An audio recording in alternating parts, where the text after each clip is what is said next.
All right, how about now? Can you hear me now?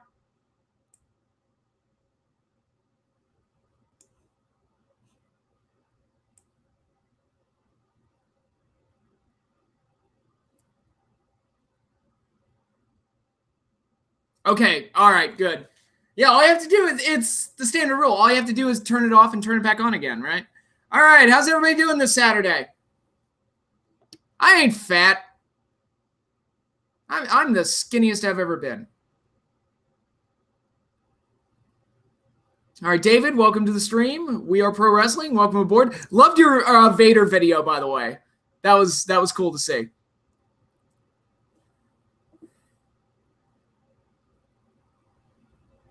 All right, that's cool, man. Yeah, congratulations getting to go to TakeOver. That's awesome. All right, awesome. All right, let me just send in a quick notice that we've begun.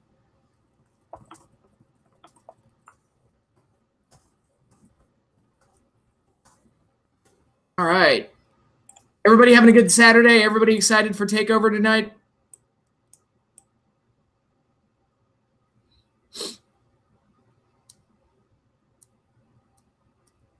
Listening in the background during my fantasy college football draft. All right. Yeah, enjoy that, man. That's going to be cool.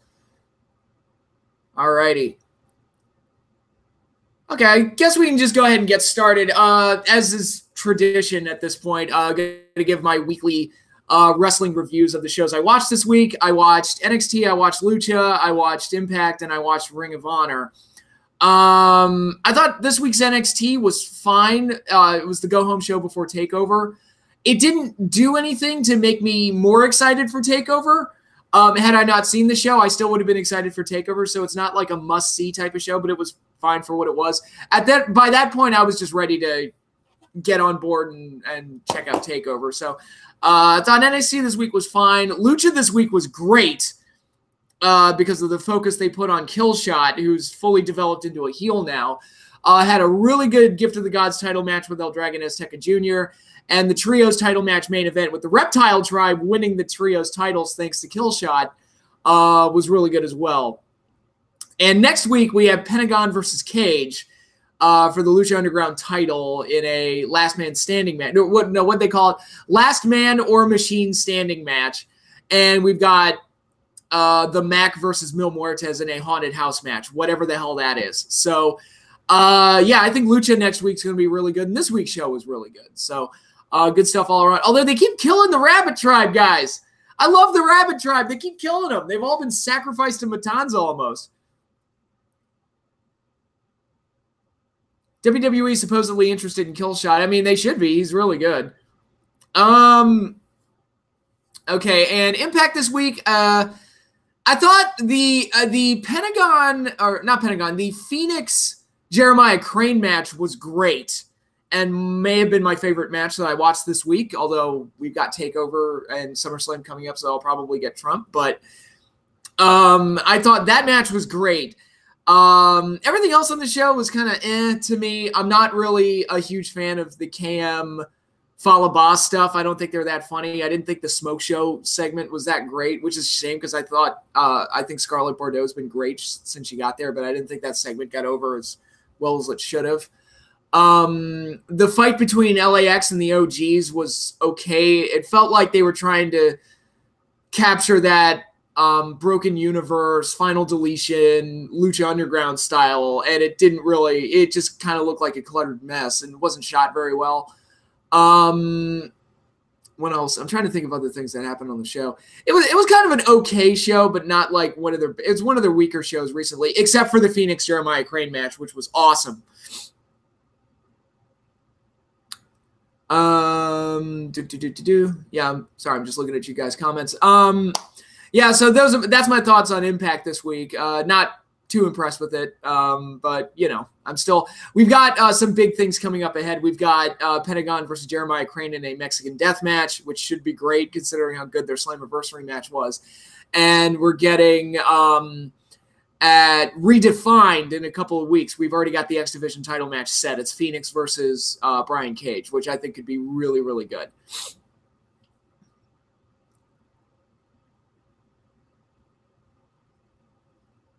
I have a theory about the Rabbit Tribe deaths. I think the White Rabbit is using Paul to kill his buddies because the White Rabbit cannot escape his realm without some sacrifices. That'd be some interesting lore there. I'm kind of okay with that, but if that's our ultimate explanation. But we'll see how it goes. We haven't seen Killer Cross was revealed as the White Rabbit. We haven't seen him since the reveal, so it'll be interesting to see what they do with him. I watched Ring of Honor this week. The air date given on the episode was August 10th. So it happened a little over a week ago, but there was some good stuff on that show. I thought there was a Women of Honor 4-way match with Karen Q, Tennille Dashwood, Kelly Klein, and Madison Rayne. I thought that match was pretty solid. And we had this great segment between Cody and Nick Aldis to kind of further set the stage for All In and their title match, where Cody put up his ring as collateral for their title match. And yeah, it was pretty good overall. We got Colt Cabana jumping into the main event. Eventually, we're going to get to Colt Cabana versus Bully Ray, I would think. So good stuff on Ring of Honor this week. And just overall, that's my thoughts and opinions on all the weekly shows I watched. But with all of that said, I think we can jump right into the shows we're watching. We're going to start with Saturday night's main event this week because I kind of want to change it up because All In will be free for Honor Club VIPs. I should probably get on that Honor Club thing. Okay. Saturday night's main event. We're going to start with that. So this is the final Saturday night's main event of 1989, a very strong year in the history of the show. I've pretty much really enjoyed every episode so far this year at 89. So hopefully we close out the year on a strong note. The description on the network is Saturday night's main event, November 89. The Ultimate Warrior defends the Intercontinental title against Andre the Giant. Dusty Rhodes faces the Big Boss Man, which, by the way, is Dusty Rhodes' in-ring debut for Saturday night's main event, so big thing there. Hulk Hogan and more. There's a bit of a memorable angle involving Hulk Hogan, which we'll see on the show. So I'm expecting a fun and exciting show here. But if you're following along on the network, I'll give you a minute to catch up. You're going to want to go into shows, then Vault, look for Saturday night's main event, 1989. It'll be November 89. That's the episode we're going to watch. So I'll give you all a minute to get there. Oh, man.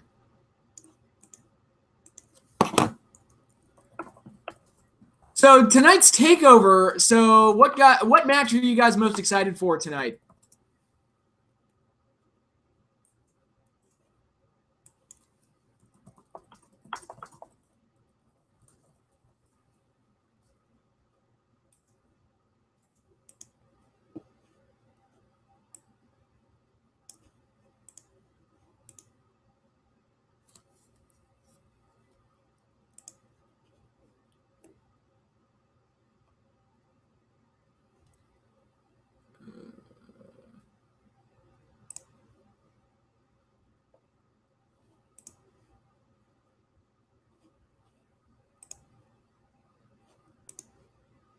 Gargano Ciampa? Okay.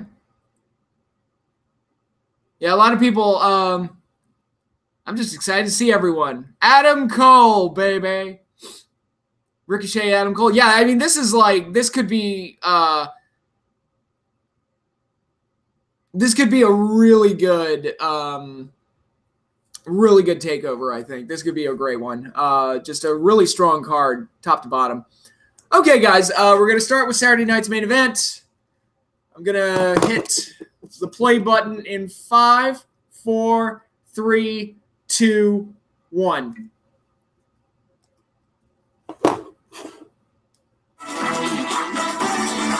SummerSlam live tomorrow night, guys. You stoked? You excited for SummerSlam? Jesus. You better remember, champion of Beanstalk, for tonight, I am going to drop you down to stop. Wow, that promo actually made sense. Fairy tale.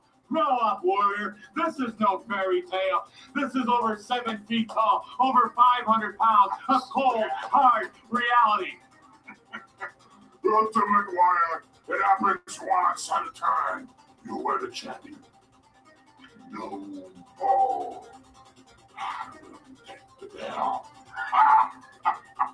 If If SummerSlam ends up a good show, will you eat your words? I think it could be a good show. I previewed the show last night, and some of the matches are pretty good. I said if the show's good, I might get back into watching Raw and SmackDown again. Just like you are. Yeah, get it. Dusty Rhodes. Oh, I'm so proud that I'm teaching that boss man a lesson in the match. I'm going to teach him that justice is a lady, not a stick. I'm going to teach him even that justice is blind, not stupid or mean. Justice is for all the people, Daddy. Woo. Come on, man. Big boss man. Rhodes is our common thief. He stole the law enforcement equipment of the finest American crime fighter since Batman.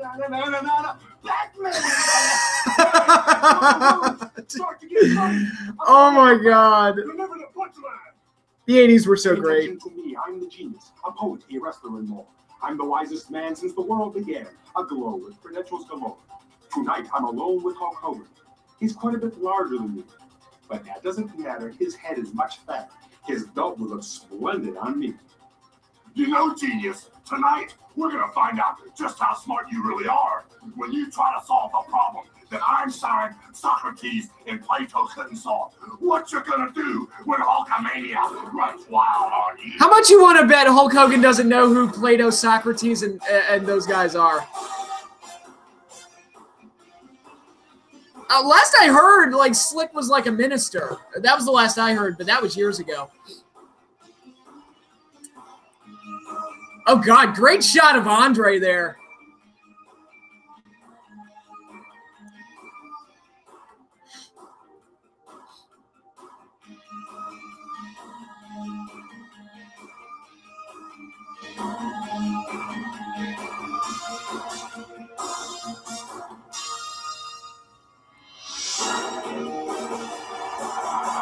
Okay, I should also note that this Saturday night's main event is the final time we're going to see Arn and Tully team together as the Brainbusters. Quite sad, because they were 89, man, was their year in the WWF.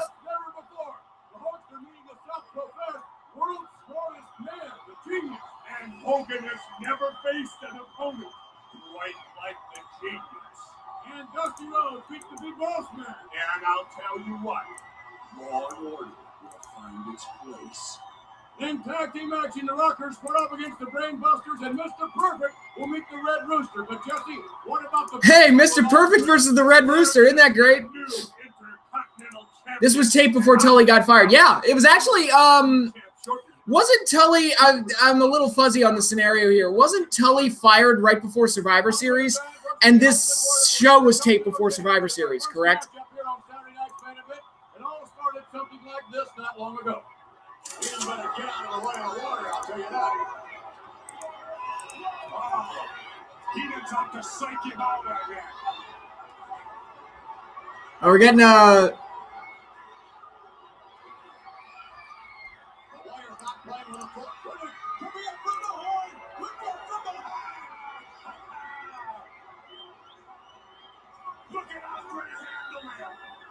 Oh, Jesus.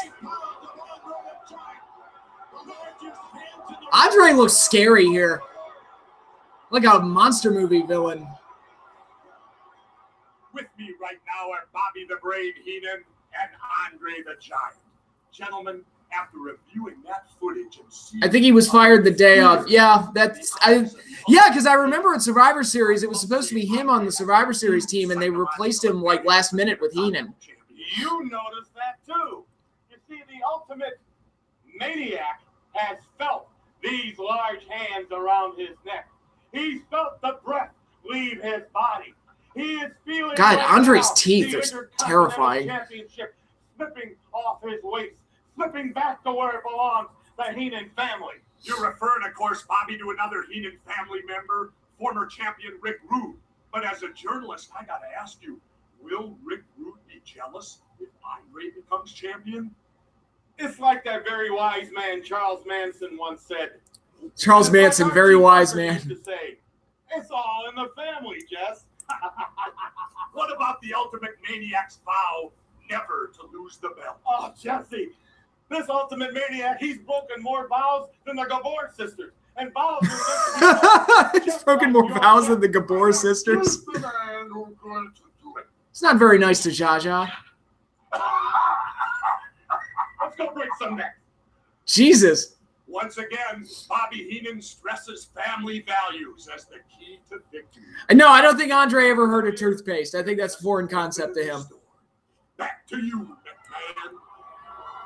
All right, Jesse, indeed, this is one of the greatest championship matchups we have ever had on Saturday night's main event.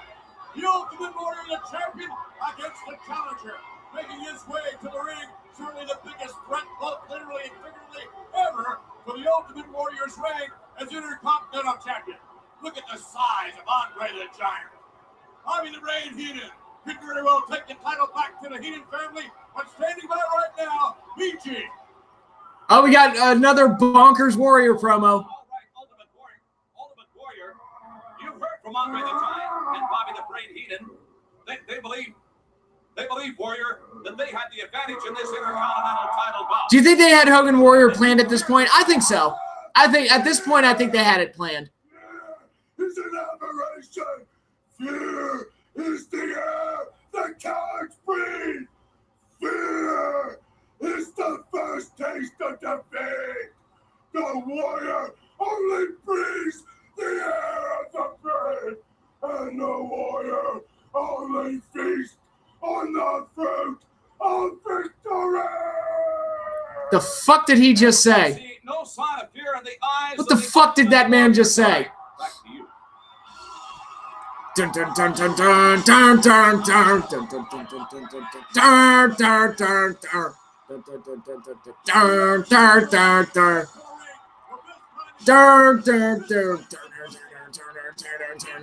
dun dun. Jesus. Take a look at what's looking at him. You're talking about a threat to the Intercontinental Championship. I would love to hear Warrior read his children bedtime stories. That must be fascinating. Fascinating.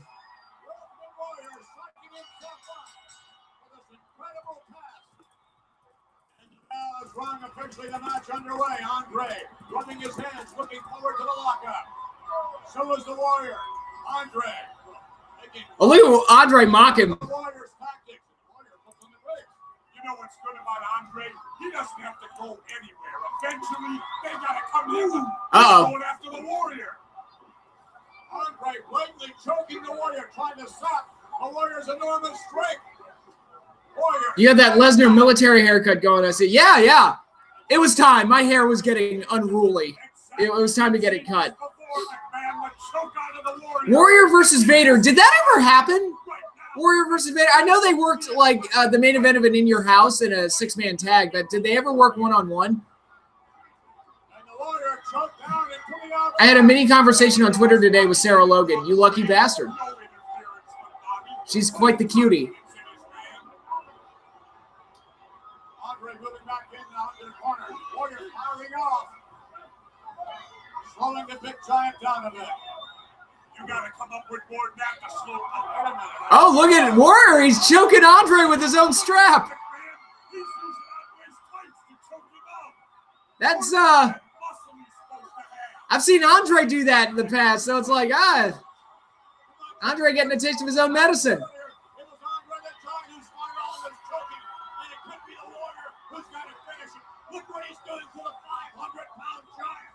Absolutely, but Andre was only using his hands, McMahon. He wasn't using it for an object. Oh, Warrior misses the clothesline, goes flying out of the ring.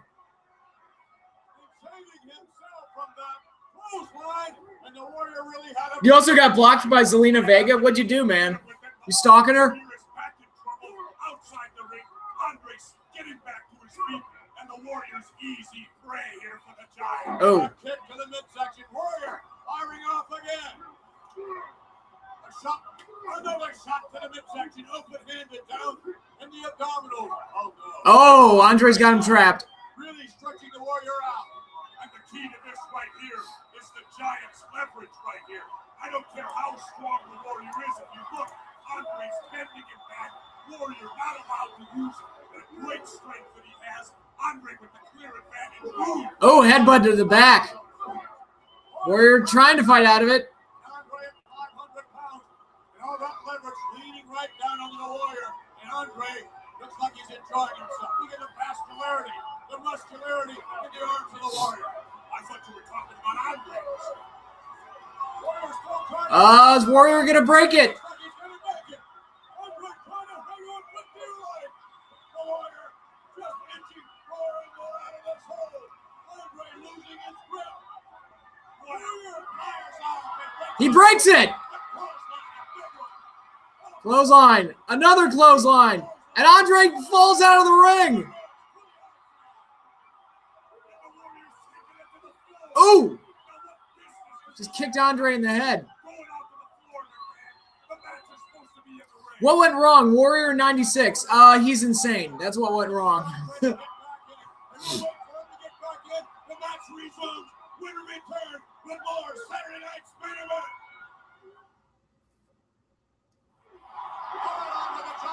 How has Andre not been counted out yet? Was he outside the ring the entire time during the commercial break?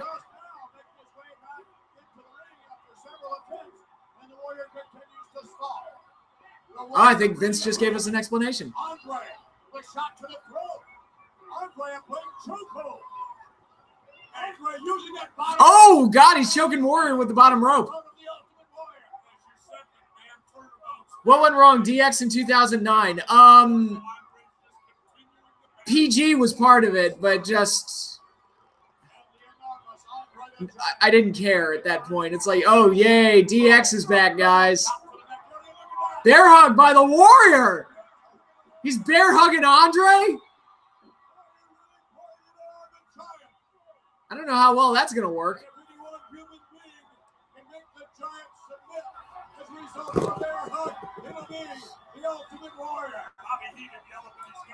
He does not. I have to concur with you. It doesn't look like it to me, but you know, Bobby's got to say what he's got to say. As big as the Warrior is, as powerful as he is, we saw a moment ago, his hands just barely reaching around the girth of Andre the Giant. Andre's trying to choke his way out of it. More pressure on the trapezius area, really digging down into its match. The Warrior's hands are slipping, McMahon.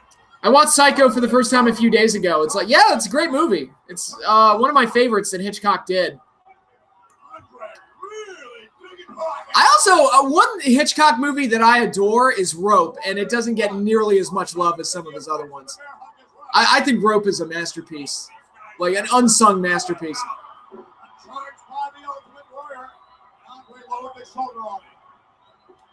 Oh, now Andre's going for a bear hug.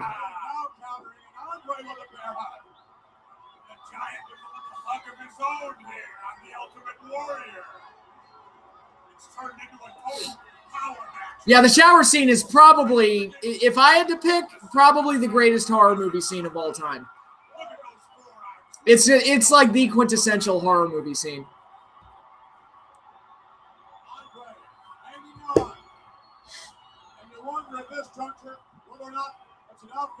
Oh, headbutt to the gut. Warrior goes down. And poor Andre, he looks like he has so much trouble like getting up and moving around. Big shot to the gut. Chop by Warrior. More chops. Chopping away at the big giant. Headbutt by Andre.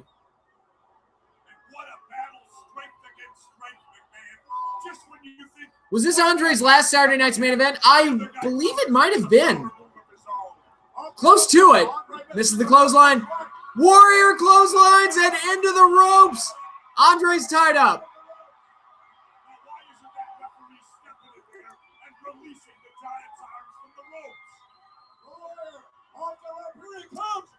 Oh! That didn't work. Yeah, I think this was Andre's last Saturday night's main event. Oh, Bobby goes into the ring and tries to hit Warrior with the belt. That didn't work.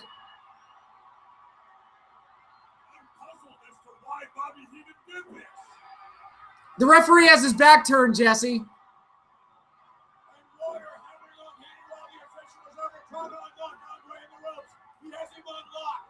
Uh-oh, he's got Bobby up. Body slam it. Oh, he just throws him right into Andre.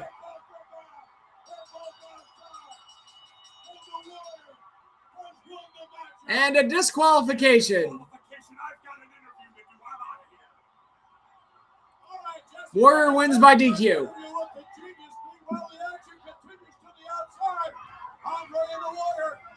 hammering away. The winner of this bout as a result of a disqualification and still Intercontinental Champion.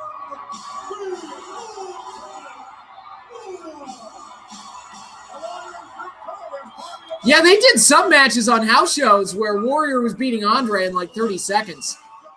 Like pinning him in like 30 seconds.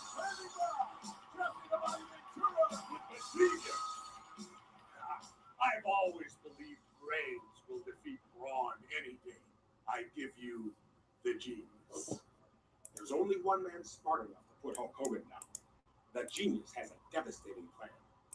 You're looking at the future World Wrestling Federation, who appeals to the modern thinking fan. When I emerge victorious with gold around my waist, I shall be the most manipulative of all. Don't tell me Hulk is 6'8" and I'm just 6'2". Between the ears, I'm over 10 feet tall. He wants to wrap his 24-inch pythons around my neck and give his famous, "What you gonna do?" By the power of the genius and the world's smartest man, I'll rely on my incredible IQ. Ha! Hemingway and Frost. Those poems were great. Like I like the Genius's poems. They were pretty clever. Live and Let Die was also on TV recently. Do you like that one? Yeah, I do. It's one of the better ones that Roger Moore was in.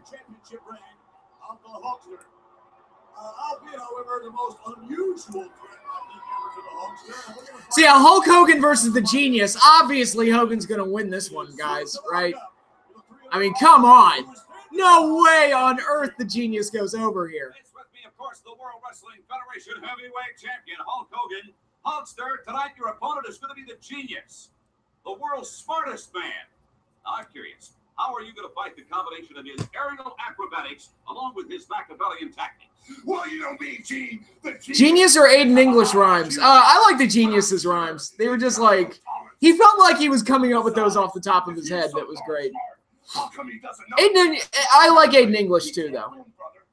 What are you talking about? What do you mean? Well, it's a simple equation, Gene. The three commandments of the training of prayers and the vitamins. The three demandments. Times all those Hulkamaniacs equals 50. I think Moses must have lost that tablet. The Genius's athletic achievements. The 10 Commandments and the 3 Demandments. Poetic prowess. Try this one on me, Gene. Roses are red, violets are blue. The Hulkster's a wrestler. Genius, what are you? He just called himself a wrestler? What has been said so far, I don't Hogan just called himself a wrestler? That's amazing. I think it is going to be an all-out battle for the World Wrestling Federation title. Back to you.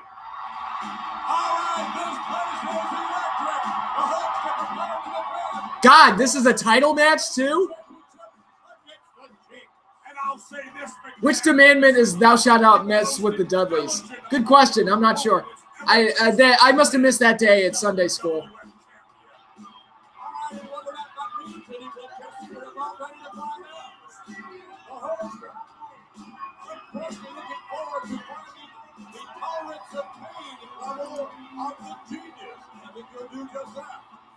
Could be a battle of whips between Hogan and the Genius, and that gives the Genius advantage, McMahon. Listen to this, and the Genius can hear it as well. The Hulkster getting the roar of approval. God, this match has squash match written all over it, right? Right? Do you want me to bring you back anything from TakeOver tonight? Nah, man, it's cool. Thou shalt not make Roman look weak, but you got to make Roman look really strong. Oh, come on, what is this musical handshake going on out there? The Hulk's a little too smart for the Genius, I think, as we prepare for the match. What is this? Look at that stretch. Doing some stretching. Hey, how an athlete prepares is up to him, man. I mean, how did you prepare for croquet or whatever it was that you lettered in at Yale? I haven't seen none. Like we just saw from the You know, I love going back and watching this old stuff just to listen to like Heenan and Ventura just fuck with Vince the whole time. It's great. Look at this. I know what he's using. He's using the Muhammad Ali technique. Float like a butterfly, sting like a bee. That's why we've only seen the float like a butterfly aspect. The Hulkster now. Collar elbow tie up. And what's he gonna do? Hulkster. Genius goes flying. Yeah, I miss Heenan too. He was probably the funniest person in the history of pro wrestling. Oh yeah, that took brains, McMahon. That took sheer brawn. It did, huh? There's no brains in that move. That was a muscle move. I see. If you had muscle, you might know about that. Oh, come on. I've never seen anyone enter the ring like that. What grace. Very polite. Huh? Even the Hulkster appreciates that. Now, Mick Mahan. again. And down he goes again. Oh, look at that kip up from the Genius. What is going on here? See, the Genius improves after every move. Good. He uses his head. You know, this is a classic example for the children of the world. Brain versus brawn. We'll find out. Hip toss by Hogan. Body slam. Yep, got it. Big boot. No, Genius gets out of there. Do you think Savage and Genius as a tag team was a missed opportunity? Not really, because they're so different from each other that... Is he writing a poem? Oh, he's writing an equation. I know what he's doing, McMahon. He's figuring out mathematically using equations how he's going to beat Hogan. I love in this match how well Hogan sold the Genius's gimmick. Computerized wrestling with his mind. Hulk down. he's come up with the perfect equation to take Hogan down. Skin the cat. They teamed everywhere else but the WWF. A little frustration in his face. He wants to have at it, and it looks like his opponent does not. Ooh. Oh, nice arm drag by the Genius. Okay, I want Hogan to just destroy him now because this is like, he's like annoying me in a good way. Like, I kind of want Hogan to just beat the shit out of him now. Oh, Genius turns it around. Genius is doing it. Arn is let down. Genius smiles at the Hulkster. Oh, he slapped Hogan. Not smart. Not smart.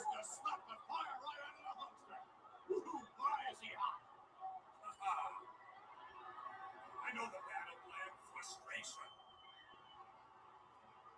Now the Hulkster said, okay, let's have it your way. Hulk Hogan's just going to stand back and watch this performance.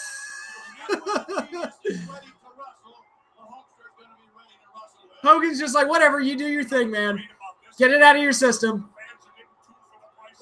Oh, there's Hogan. Big clothesline. Another one. Boom. Up he goes and into the other corner. Here we go. Now he's beating the shit out of him. Oh, back elbow. Genius goes down. And now Hogan's prancing around. This is funny. I don't care what anybody says.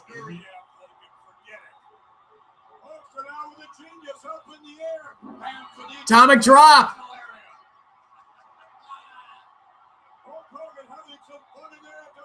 Another, no, back suplex by Hogan.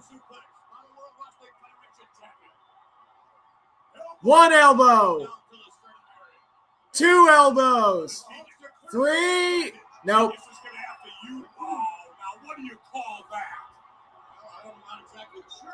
Spoiler, Meltzer gave this match 2 stars. That's shockingly high.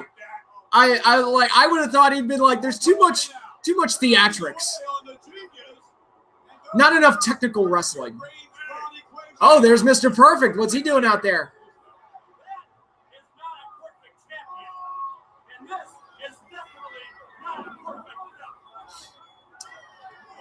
Perfect just put his gum right on the World Heavyweight title. The belt. Hogan's like, don't disrespect my belt, you son of a bitch. It would have been 8 in Japan. Yep. That's Dave. That's our boy Dave. Drop kick by the Genius. Hogan goes into the post.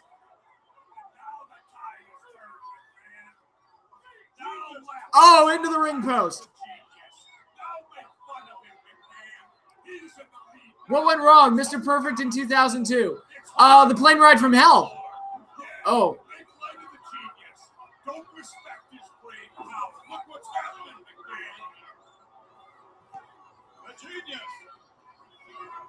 Trying to kick a Hulkster again, but he was thrown in there by the Hulkster's defensive maneuver, ball bent back into the ring. Series of right hands by the Genius. Taking its toll on the 300. Yeah, Dave got in trouble for his Peyton Royce comments. A moonsault by the Genius. 1, 2, no. Up, Hogan's hulking up. Here we go. Here we go.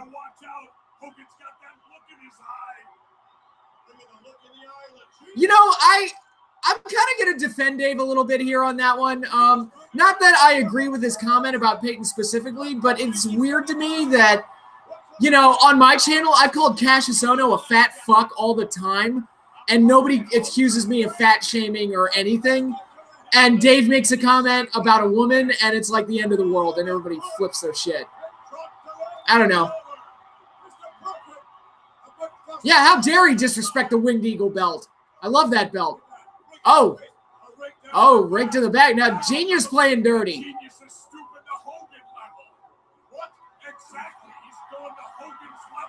Now, Hogan's doing some eye raking and back raking.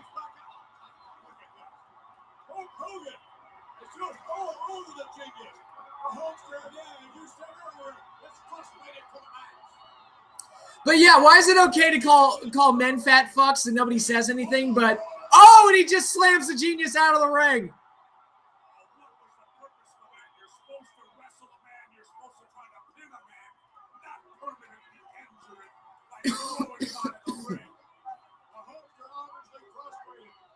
Yeah, the funniest thing though about Meltzer getting in trouble is that Meltzer posted an apology on Twitter to Peyton.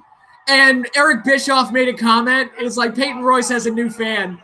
And it's like, because Bischoff shits on Meltzer all the time. So that was kind of funny. Oh, perfect hit Hogan with the belt. Oh, yeah, it totally is a double standard. Hulk Hogan gets counted out. The Genius has defeated Hulk Hogan. The most shocking upset in Saturday night's main event history.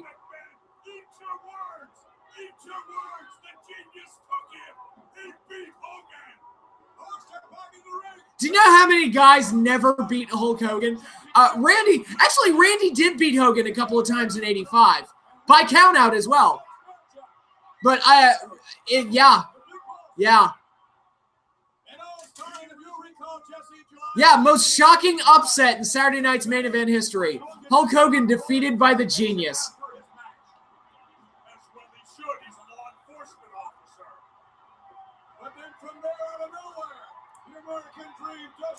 Waiting on all those in the E that came to Peyton's defense, come to the defense of the black wrestlers when Hogan comes back. Hogan apologized, and, you know, Meltzer apologized, so to me it's over, but... Oh, look at the American 3 and Dusty Rhodes. It's just, there's so much, like, ridiculous outrage in society today over stuff that doesn't matter that much.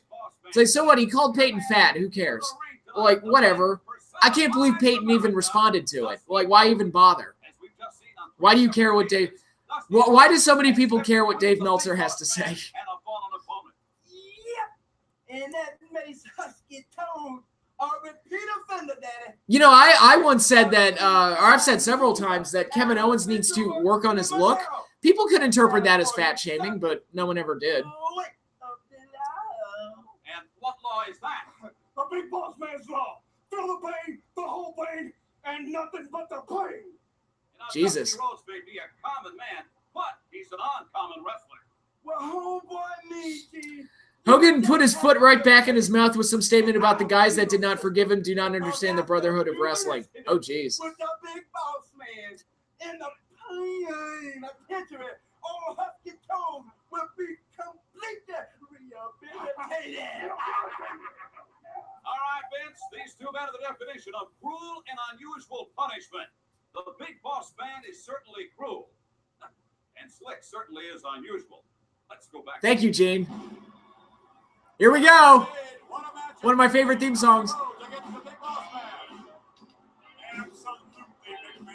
Now we're going to see law and order prevail on that common theme. Well, I met this lady and I told her quite a story. Says I love her forevermore. The trouble is to tell the same old story to every girl that walks through the door. Makes you feel good knowing the strong arm of the law is there for you. I hope that's not the strong At first they love me, and then they don't. Sometimes they do, and sometimes they won't. I'd like the dream is standing by with Mean Gene Oakland. Thank you, Gene. Vince, I just thought with the Hulkster a little bit later on. He's going to be right here to grant us a special interview. Speaking of special interviews, oh my, come on in, Dusty Rhodes. Welcome to Saturday night's main event. You're synonymous with America, and this is the way America spins its Saturday night. What went right, Big Boss Man? What went right, Slick? Boss Man talent, Slick, just a wonderful personality. He's a common man, baby. When I seen that bullet boss man taking liberties on his opponent, I say, no more. And my mama said, no more. So now then, the common people, they need a common man to lead them. And daddy, I'm that man. All right, Dusty Rhodes, what about the doctor of style? You know, Slick has been known to aid and abet the Big Boss Man. Ooh. Slick's the aiding and abetting. That means that he must pay the penalties. That means that Slickster must pay the punishment of the crime. What went even better? Akeem. Akeem is one of the most embarrassingly awful yet hilarious gimmicks of all time. Like, I don't, like, as a kid, I didn't get it. And as a kid, I accepted almost everything. Akeem made no sense to me. The American Dream. Just a common man. Working hard with his hands. He's just a common man. What went wrong? TNA Lockdown 2005. Dusty Rhodes went wrong because he's the one that booked all those cage matches. We got to have 8 cage matches on one show. What do you think of Cassius Ohno? He's fat. Yeah, he is fat. I've said it. He needs to either lose 20 or gain 30 and make it his gimmick. Is Joe versus Styles for the WWE title at SummerSlam the equivalent of Rock facing Austin for the WCW title at Starrcade? I'd say it's more the equivalent of, like, I don't know if I do have a comparison for it. It's very odd, to say the least. Was he trying to book TNA badly? I've wondered, because when you look at what Dusty was booking in NXT, and then look at the way he booked TNA in 2005. It's like, were you trying to sabotage TNA? Because your booking in 05 was terrible. Oh, there's Dusty. Bionic elbow. No. Boss Man getting some shots in. Who do you think attacked Alistair? I have no idea. No, none of the suspects.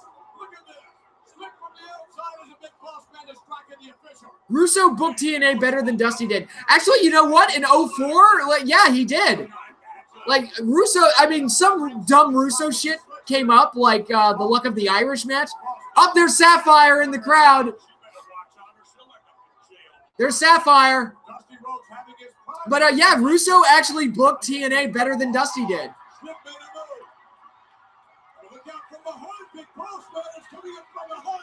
Oh, big shot on Dusty.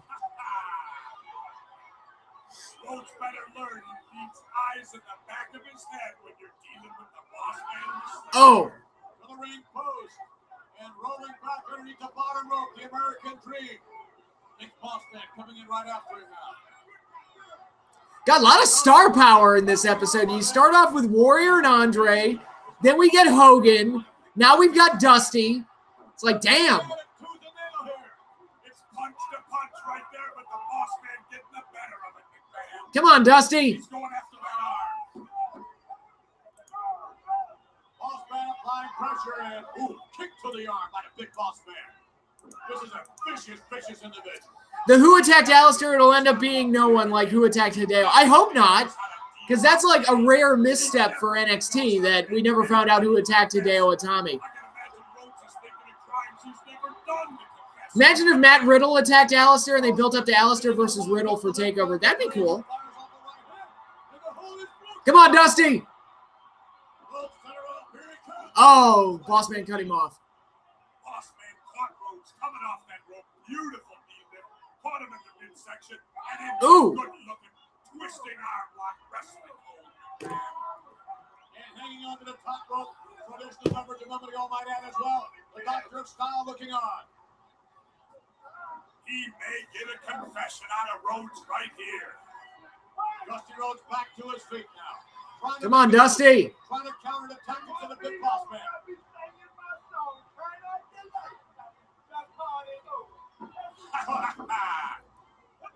Oh, big elbow in Dusty's face. Dusty Rhodes pummeled by the big boss man. You think Rhodes is having Fuck you, Boss Man.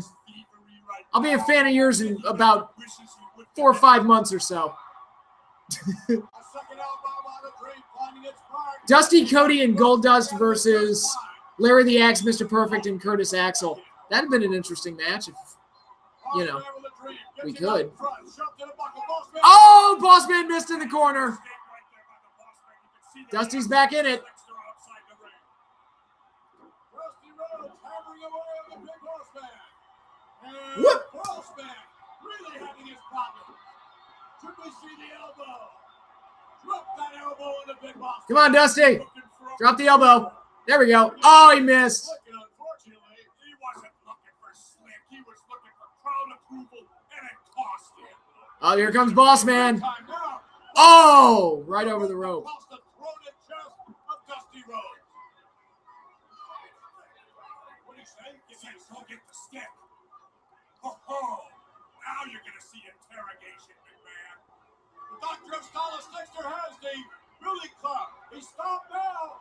Boss man Oh, wait, Dusty. Billy Club. Roll up by Dusty. 2, 3. He got him. Quick out of nowhere roll up. Oh, Sapphire distracted Slick. Given what's happening on SD, Becky Lynch is likely to turn heel on Charlotte soon. I have been watching SmackDown. I couldn't tell you.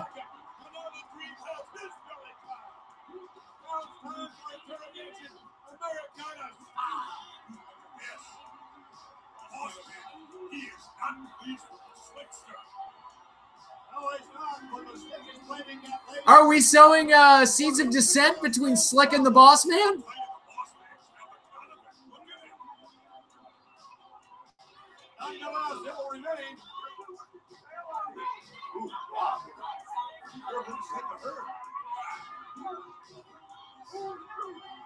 Yeah, that's a Dusty Rhodes straight at River. Look, Jesse poked it up through the wall. Look. And the Dream starts his Who are The Rock and Austin of TNA in its prime? I mean, AJ was Mr. TNA for sure. But they focus so much on like pushing WWE guys. Aw, Dusty and Sapphire in the ring together. All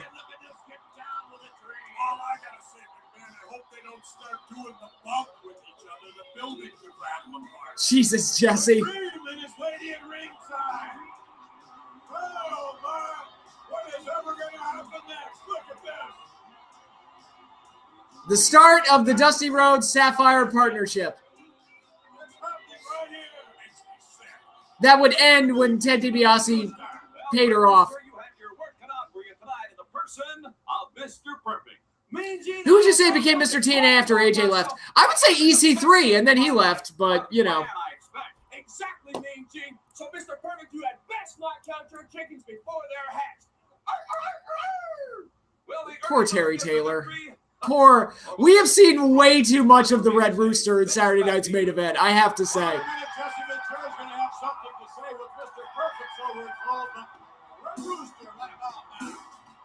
Yeah, Terry Taylor gets to do battle with the gimmick that, as rumor has it, the urban legend, the gimmick that was originally supposed to go to him, Mr. Perfect. He drew the wrong gimmick out of the box of gimmicks. Oh my God, poor Terry. I mean, I don't care what Bruce Pritchard says. You can't tell me that's not a rib. That wasn't like a fuck you to Terry Taylor. Just like we saw too much of George the Animal Steel before the Red Rooster. I like George the Animal Steel. I like him. He's a goofball, but I like him. There is no boxing gimmicks. Sure, there's not. I believe that. I won't discuss this until after my match tonight. Then I'll make everything perfectly clear. That's fair. No, that's perfect. What about the match tonight? Why the Rooster at this time with this match? So I can add another perfect victory to my record, so that even a perfect fool like Jack Tunney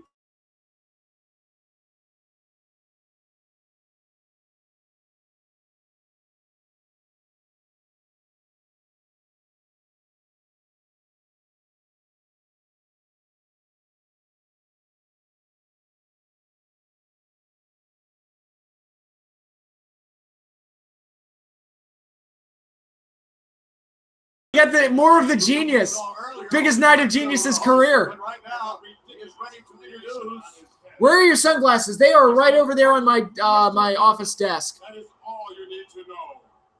Besides, I look much prettier. Drinking game. Take a drink every time Perfect says perfect. Oh, did my screen go black there for a second? Again? Okay. Actually, I'll be right back. I need to... Mr. Perfect, putting his perfect record on the line here tonight on Saturday night's main event. And indeed, the Red Rooster will give him more than just a run. Sorry, my glasses are a little dirty. You gotta wipe them off.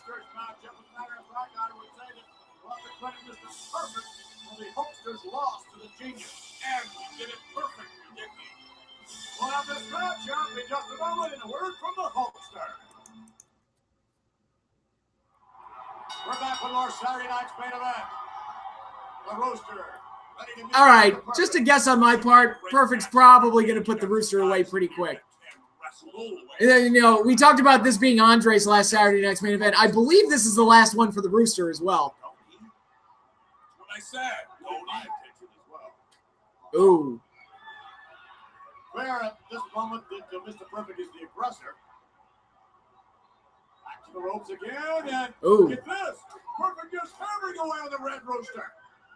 Setting him up now. Whips him to the far side, and oh, yeah. Knee lift. Knee lift by the Rooster. I would try a takedown. Nicely done. Look at the Rooster. He has reason. Do you always wear glasses or just for reading? I always wear glasses. Oh, why am I not wearing my sunglasses? Because I need to read your comments. I should get, honestly, I should get prescription sunglasses, but those cost money. Oh. And as soon as the chicken wing was almost applied, Mr. Perfect quickly reaching for the rope for the escape. In fact, that showed how perfect is. I've never seen anyone get out of that chicken wing before. Perfect did it. Nice suplex. A Genius looking on as Mr. Perfect is pretty much in control. Perfect's promo at Mania 9 killed the gimmick, calling Luger the Lexorcist. I don't even remember that. When and why did they stop doing Coliseum videos? Well, they changed the name to WWF Video in like 97, 98, I think. And after that, as we moved past VHS into DVD, like the standard moved away from, oh, hey, here are these random ass matches you've never seen before, or hey, here's a collection of all these matches for this one guy. Like DVD, you know, kind of changed how that was done, where it's like you can do a full-fledged documentary, and have like a full library of matches included on 2 or 3 discs. 2. So it's like Coliseum Video just became antiquated, like what those videos offered. And now the DVDs have been outdone because now we have the network. It's like, fuck, I'll never pay for a WWE Blu-ray or DVD ever again. Why bother?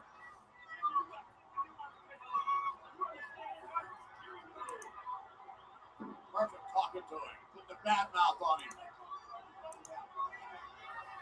Well, that's all part of the psych game of wrestling, McMahon. If you can psych your opponent out, you're already one step ahead. Oh, headbutt. Rooster retaliating with a headbutt. I think it took the toll on both men. Sort of a slugfest developing here. Here comes Perfect. Thought it'd be wrestling, and it's turning into a fight. Rooster full of ride to the bucko.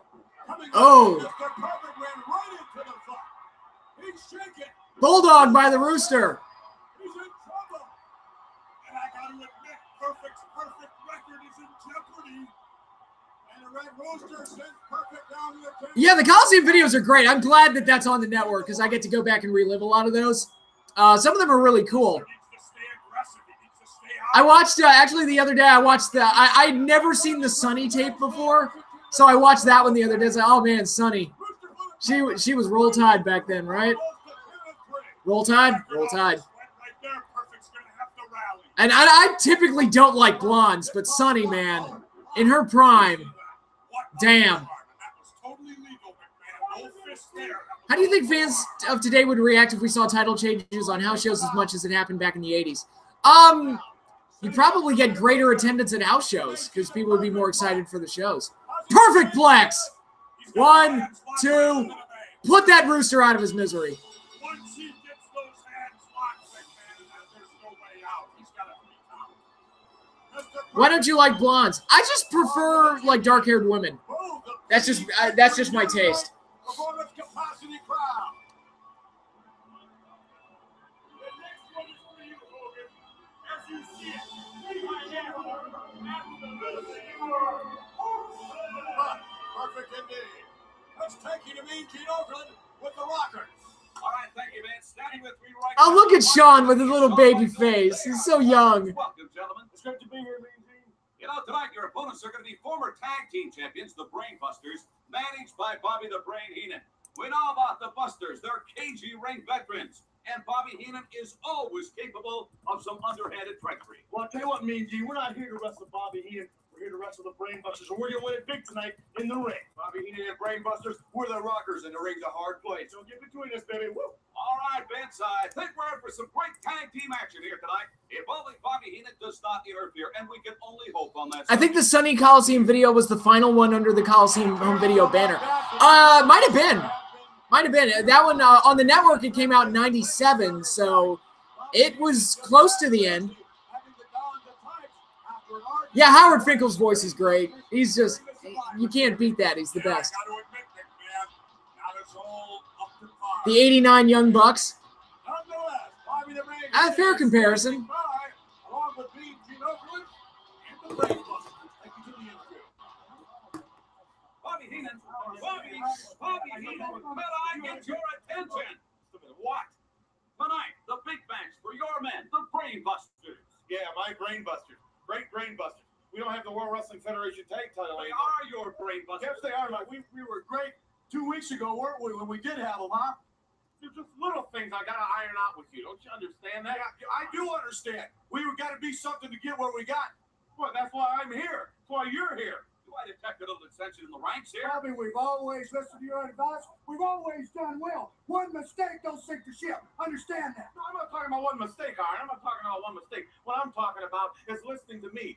Do it for the family. That's what I'm talking about. Yeah, there was an episode of, it was either Wrestling Challenge or Superstars, I don't remember which, where Demolition won back the tag team titles from the Brainbusters. I saw that match on YouTube a while back.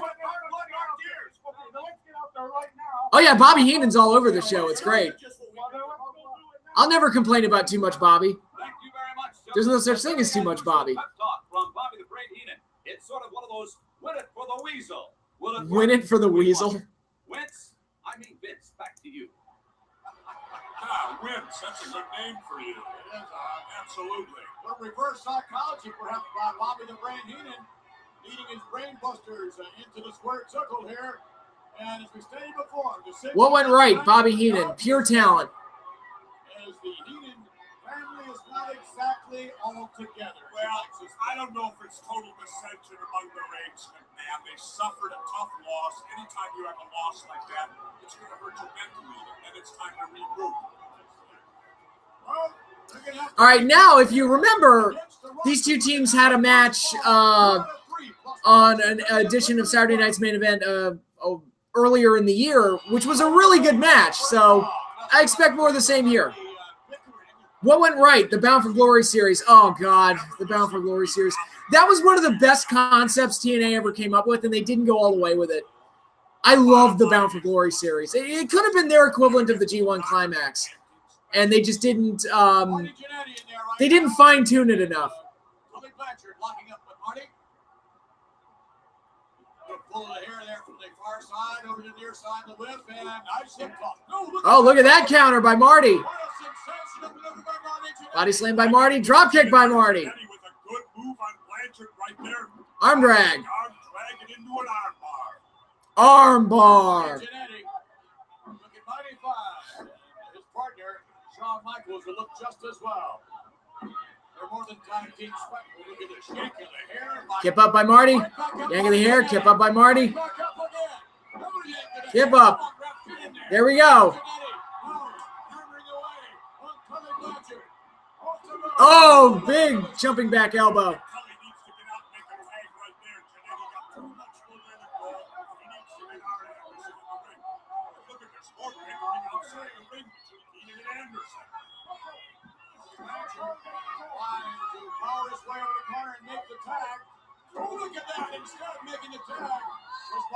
Oh! And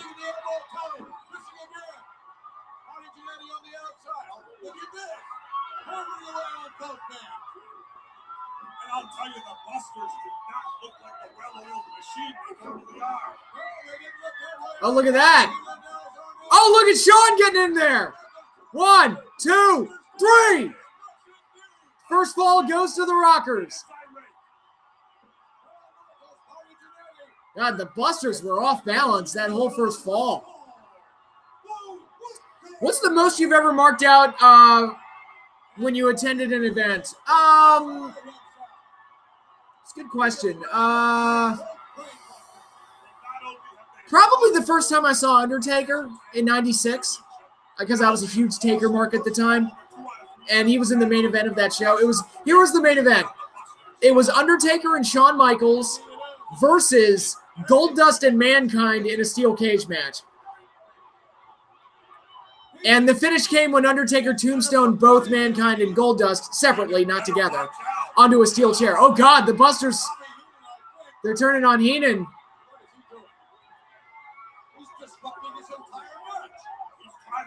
I marked out for Hogan when I saw him in 05 because that was the first time I ever saw Hogan live.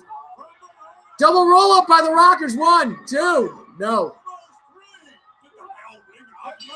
Here we go. Oh, double super kick. Super kick. It's a super kick party.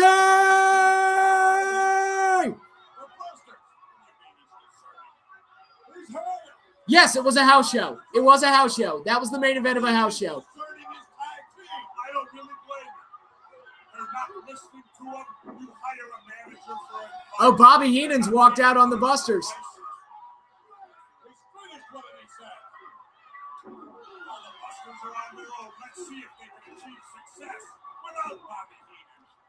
Here comes Arn. He's got Shawn. There's a dream match for you. Shawn Michaels and Arn Anderson. Hip toss by Michaels. Oh, God. Head scissors takedown by Michaels. Double drop kick. God, the Busters cannot get on track. Double drop kick on Tully. Rockers are dominating.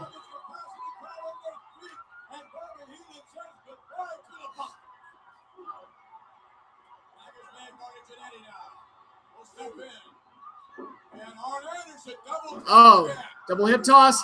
Kip up. Then they go after Tully. Look at Bobby watching from the curtain. All right, Busters. Tom and drop. No, Tully counters. Marty flips out of it. Oh.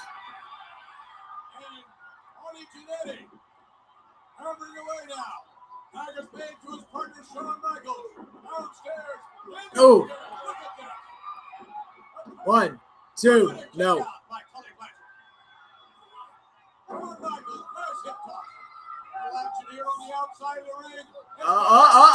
Oh, look at that. Nice double team by the Busters. 1, 2, 3. They win the second fall by the skin of their goddamn teeth. Is there anyone today you think Bobby Heenan could work well with? Bobby Roode. I think he'd be a good match for Bobby Roode. The glorious one. Of course, Bobby Roode would have to turn heel. He'd be good with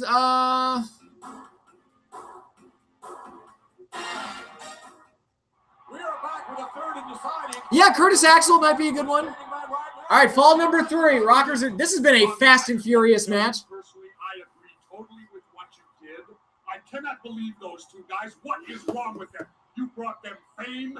You brought them fortune. You brought them the World Wrestling Federation Tag Team Champions. They brought me nothing. Disgrace. Well, they didn't disgrace me. They disgraced themselves. They're the worst tag team I've ever been associated with. And the day will come when they're on their hands and knees at some Skid Row soup kitchen calling me back after they bummed a dime from somebody and asking me to take them back. But no, there's no place in the family for somebody that will not listen, will not take instruction, and will not listen to the brain. So stay in that ring, get your tail. Yeah, oh yeah, put him with some of the women too. That might work. Into next year. As far as I'm concerned, we're done. Yeah, Bobby Heenan sadly passed away in 2017, but if he was around today, man. Jeez, see, look at that. That's what's missing. Great managers like that. All right, third fall. Busters versus Rockers.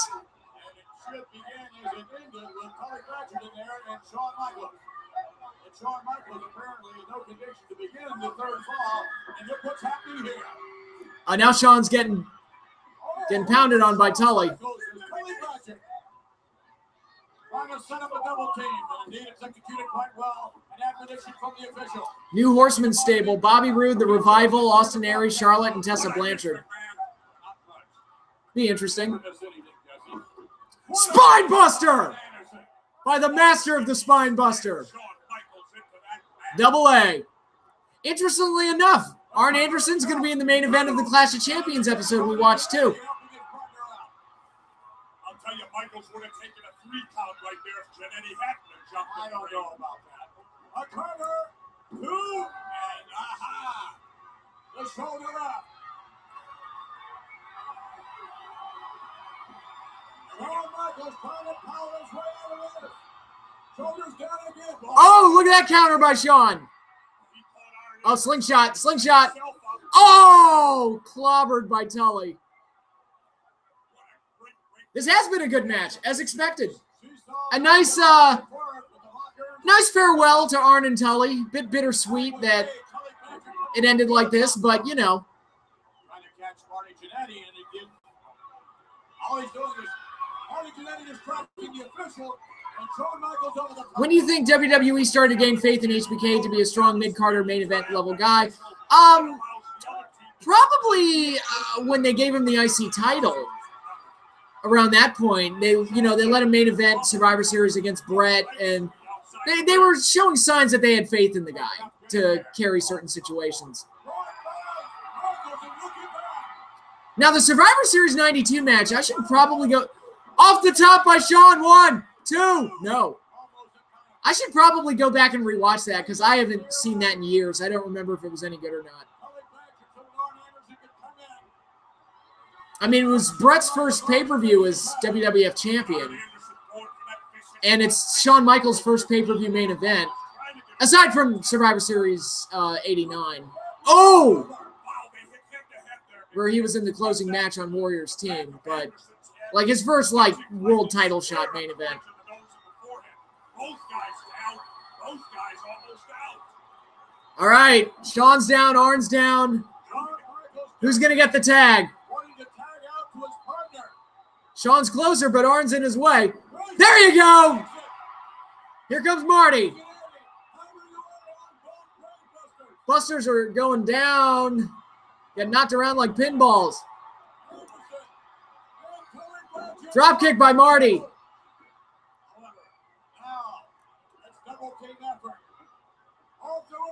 Marty ducks the clothesline. Tully gets pulled out of the ring by Sean. Oh, Arn hits Marty with an elbow. We got brawling outside the ring. We've got, uh-oh. Brainbuster's in control. We're going to get the spike pile driver. That's what they're setting up for. No. Look at Sean. Flying crossbody. 1, 2, 3. Really good match.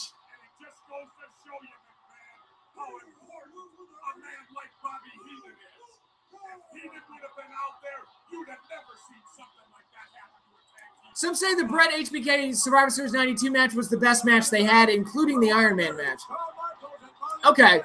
Yeah, I remember liking the match, but Meltzer gave this match 3.75 stars. Good for Meltzer.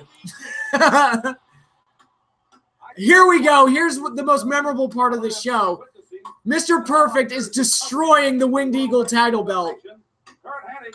It is one thing for Hulk Hogan to lose by virtue of a count-out to the Genius. This show's been rough on Hogan. Loses to the Genius. He gets his belt destroyed. Never been a perfect belt, and Hulk Hogan, you're not a perfect champion. And I'll follow you around to every arena if I have to, and I'll destroy every belt until you give me a title shot the perfect way. Genius.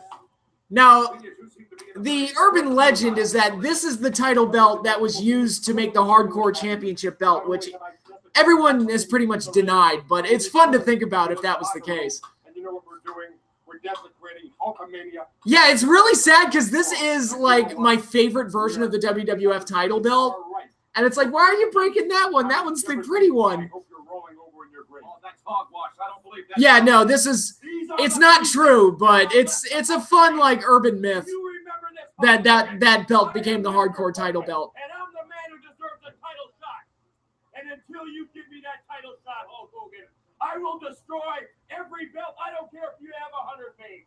I am Mr. Perfect, and this belt will... Yeah, the Jeff Hardy belt. Yeah, break that one. Break Cena's belt, for God's sake, please. Stupid spinner belt. When we return, we will hear from World Wrestling Federation champion Hulk Hogan. I'm holding here what remains of the World Wrestling Federation Heavyweight Championship belt. Hey, don't say belt, pal. It's not a belt, it's a title. And condoned by his advisor, the Genius. I've never eyewitnessed that. I agree. Punk should have destroyed the belt, the spinner belt in 2012. Look at the look on Hogan's face. I've already heard. The thing that's eating me alive, Eugene, is the fact that the Genius got his hand raised in victory over me and all my Hulkamaniacs. No, Mr. Perfect would have made a perfect WWE World Champion. Mr. Perfect, you cut me to the bone, man. You're burning my soul alive. You spit in Hulkamania's face and tried to desecrate everything we stand for. You can't ruin Hulkamania by symbolically destroying a materialistic belt that stands for everything we believe in. All right, have fun at TakeOver, man. Millions of Hulkamaniacs will unite. The 3 commandments are still intact. And with a Hulkster leading the brigade, the only thing left for you, Mr. Perfect, is Internet back in 89-90. Give Perfect the belt or else. Yeah.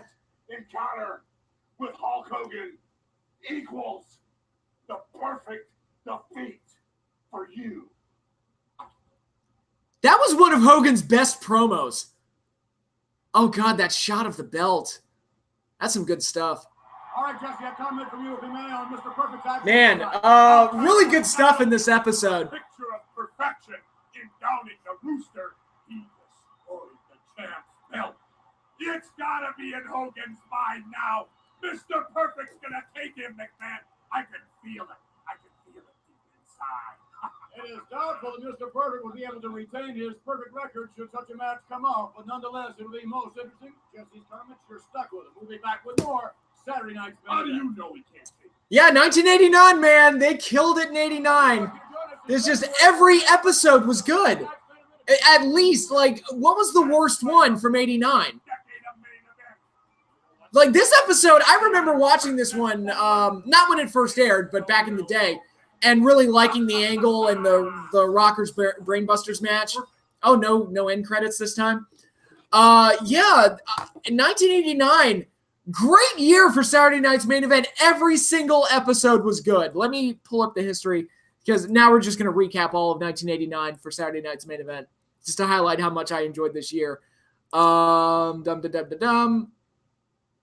Yeah, starting with episode 19 was the weakest one. And then you get 20, which was great. You have 21, which was great. 22 was great. 23 may have been the weakest one of the bunch, and that one was still pretty good.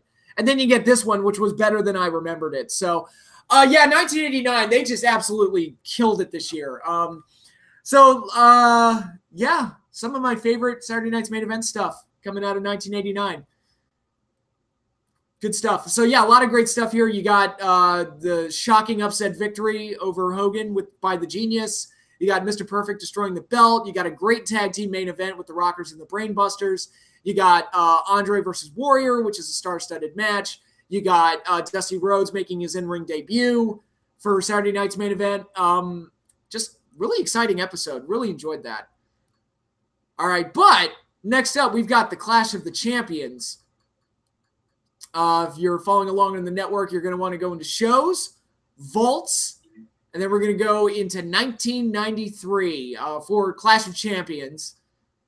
It will be episode 23, the first episode under Eric Bischoff's management. He actually did a podcast about this episode on 83 Weeks with Conrad Thompson. So we're moving past the Bill Watts stuff and a bit of a changing of the guards here. We've got a stellar main event to look forward to. The Horsemen, Ric Flair making his return to the Clash of the Champions, and Arn Anderson taking on the Hollywood Blondes, Brian Pillman and Steve Austin. But we'll get to that in a little bit. I'm going to take a quick break. I will be right back, so don't go away.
All right, I'm back, guys. Did you miss me?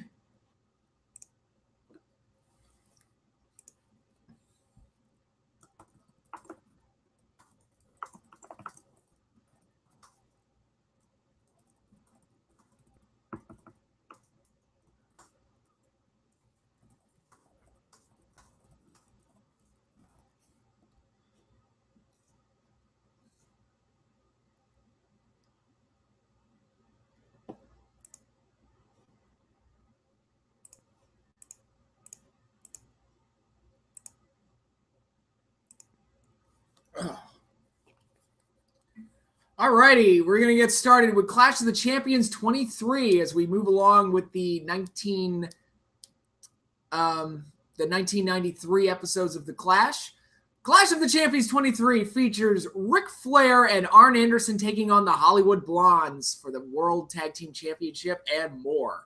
That's going to be the major highlight of the show, so let's just go ahead and get right to it. Cricket covers over 99% of Americans. Powerful stuff. Moving on. You see that? Looks like bad coverage. Who's next? I've got cricket. I'm good. Mm-hmm. Smile. You're on cricket. Okay. Championships are on the line tonight when Nature Boy Ric Flair and Arn Anderson challenge the Hollywood Blondes for the World Tag Team titles. Okay, Pillman looks confused in that graphic. By high-flying challenger Too Cold Scorpio and All-American Ron Simmons. Bunch of title matches here. The World TV belt from Mr. Wonderful Paul Orndorff. Then Dusty Rhodes, Davey Boy Smith, and Sting battle Rick Rude, Big Van Vader, and Sid Vicious in an incredible six-man explosion as World Championship Wrestling presents. Jesus, that's a pretty good card, right? I'm excited.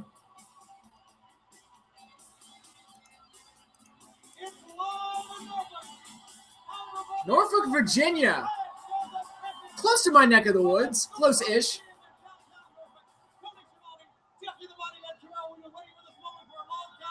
Tonight in the ring, the return of Nature Boy Ric Flair. We've waited for the Nature Boy for a long time, and tonight the Nature Boy returns. But I also got a little sad note, Tony Schiavone. The injury to Mr. Wonderful Paul Orndorff. Paul Orndorff will not be able to wrestle, but will be at ringside. Oh, that ruins one of the matches. Who was his replacement? Oh, Dick Slater. Well, that's not too bad.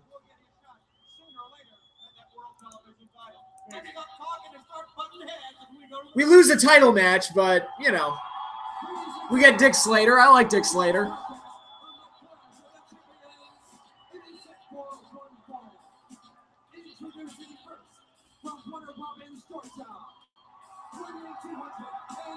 Ron Simmons.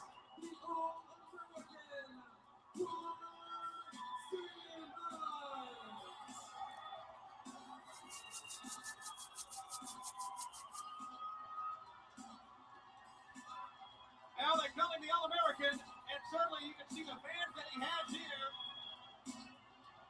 Jesus, Ron Simmons was over. And you know what? I mentioned this is the first show under the first Clash under Bischoff's management. I can see the difference already. Like, the show's lit better, it looks better. Like, the show, like, the look of the show took a nosedive after Bill Watts took over.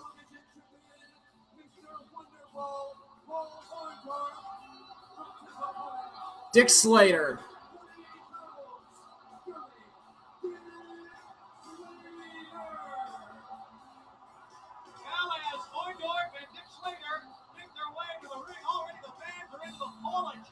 Paula, I forgot about that. The Paula chants.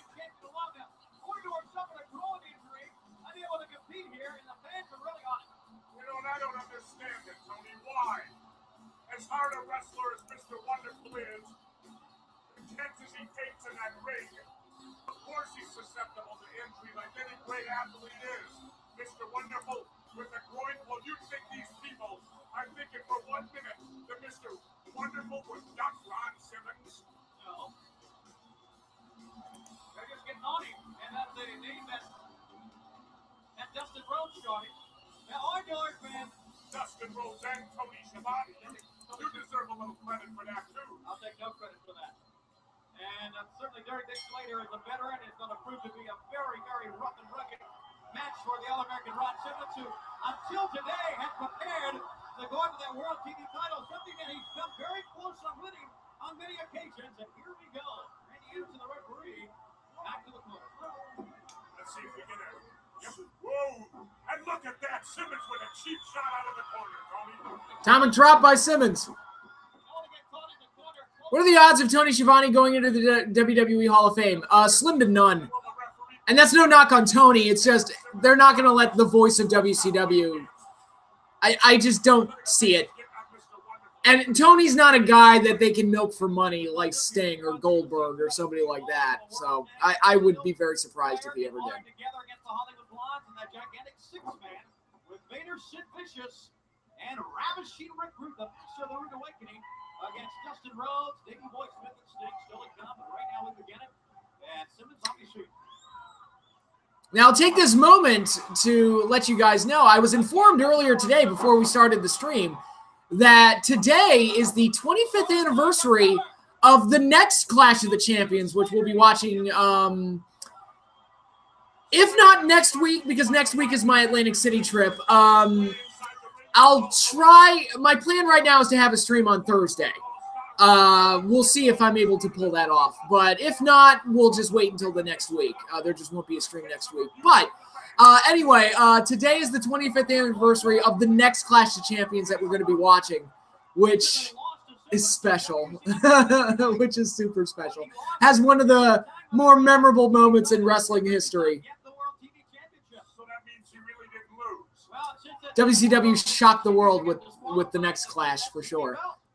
That's all those little clauses in there that really he uses to his advantage. Exactly, and that's the advantage you can use, Tony, when you're the champion. That's the out the champion gets. It's very simple. You're going to beat a champion. In the case of Mr. Wonderful Paul Orndorff, you got to beat him in the first 10 minutes of the match. If it goes 10 minutes... See you at the fall brawl at the War Games.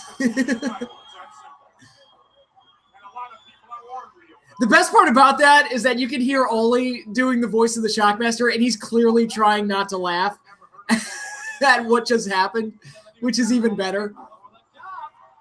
Oh, Slater just got out of that sunset flip. Uh-oh, Ron's not happy with that.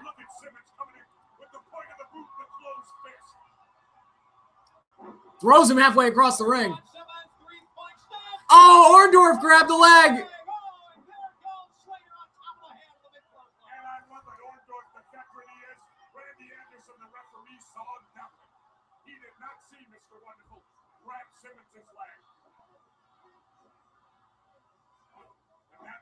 Dick Slater was a good old school heel. I liked him.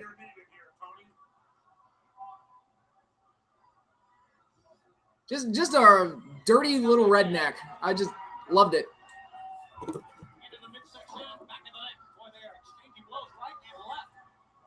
Swinging net breaker. Slater got it. Good execution.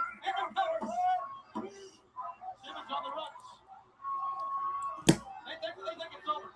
It's not over. The match is still going on, and they think it's over. They're going to turn around, especially Slater, and he did. And here we go again. The match still continues. Only a 2 count now. Simmons taking command with the right hand. Slater drops in behind. Misses a clothesline, and Simmons gets him up. Bodies, oh, power slam by Simmons. 1, 2, 3. He got him. That was quick and easy.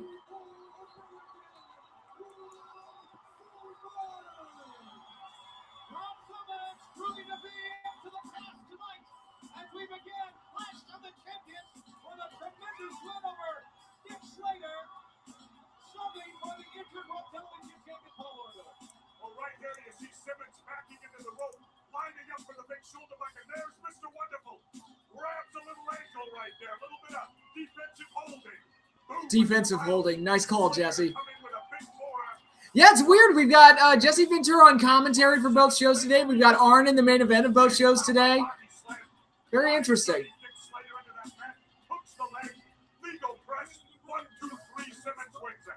have a special guest with us tonight. We'll talk to him and have Marcus Bagwell against Lord Stephen after this.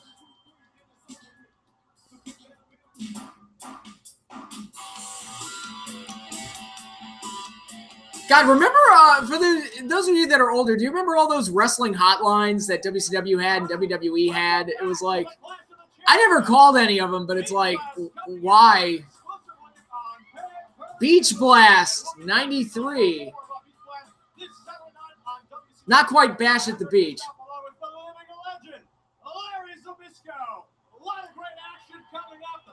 Eric Bischoff and Larry Z. 2 title matches. Of course, you got the NWA title, Barry Windham, 2 Cold Scorpio. Larry, how do you see that contest? You know, 2 Cold Scorpio is an amazing athlete, Eric. He's got everything it takes. Barry Windham has one attribute this young man does not, and that's experience. Now, that reminds me of an old Polish proverb, which translated basically says, as the young and the useless ride that wave of life to destiny, they realize they're merely a first-class passenger on a ship of fools. Polish wisdom from Larry Zbyszko. Of course, we have the World Tag Team title match, and I want to bring in the band that is going to be the guest. They had to make something because they were around for a while. Yeah, those hotlines lasted for a long time. Michael Buffer. Michael, you're fresh off the Morrison-Foreman fight just about a week and a half ago. You've had an opportunity to call some of the biggest fights in professional boxing. How would you compare boxing to the action here in WCW? I think the action here and the fans are part of the action. The fans, especially right here at the Scope in Norfolk, Virginia. I've worked here before when Pernell Whitaker was here. They're the best fans in the world. All right, we talked a little bit about the NWA title match. I want to get your opinion on the World Tag Team title contest. You've got Ric Flair, Arn Anderson taking on the Hollywood Blondes. What's your opinion? You've got the Hollywood Blondes. They're young. They've got speed. They've got strength. But I think I'm going to have to go with experience. You've got that wisdom, the power that the 2 men have. Arn Anderson, a legendary family. And you've got that 9-time world champion in Ric Flair. I got to go with the veterans. All right, you're on record. Let's get down to Yeah, Michael Buffer, that was a huge get for WCW.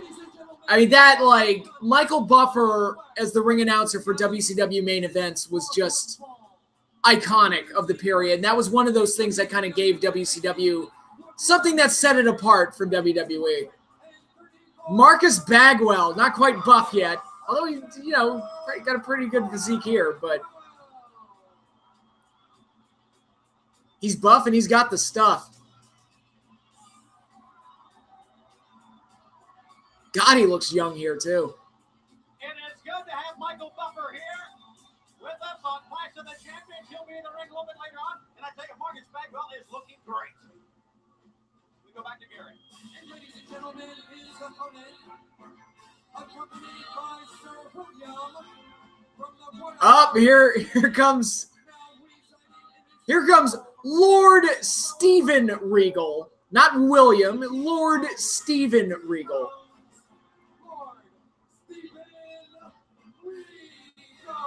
I've always known him as Lord Steven Regal.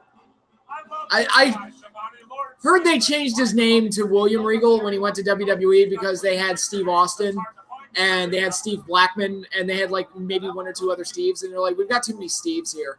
Too many Stevens and Steves. Take a look at the great Virginia crowd here on the coast of Virginia, and you take a look at Sir William. Look at those specs Sir William wears.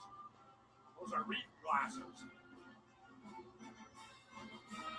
Lord Steven came here to America, didn't let anybody know that he was blue blood. He wanted to see how the commoners lived, and believe me, he found out, didn't he, Tony? Yes, and we'll have this match starting for this time out on TBS.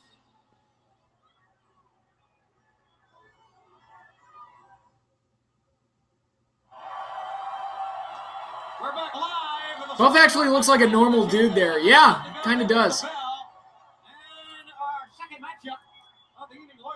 Okay, we've got Mr. Regal and Mr. Not Quite Buff Yet, Mr. Bagwell. Virginia, I might add. This is your former home state where you were born, isn't it? It sure is. You're from a little town out in the hills. What is it, Podunk, Virginia? Craigville, Virginia, Jesse. Thank you. I thought it was Podunk. No, it's not Podunk.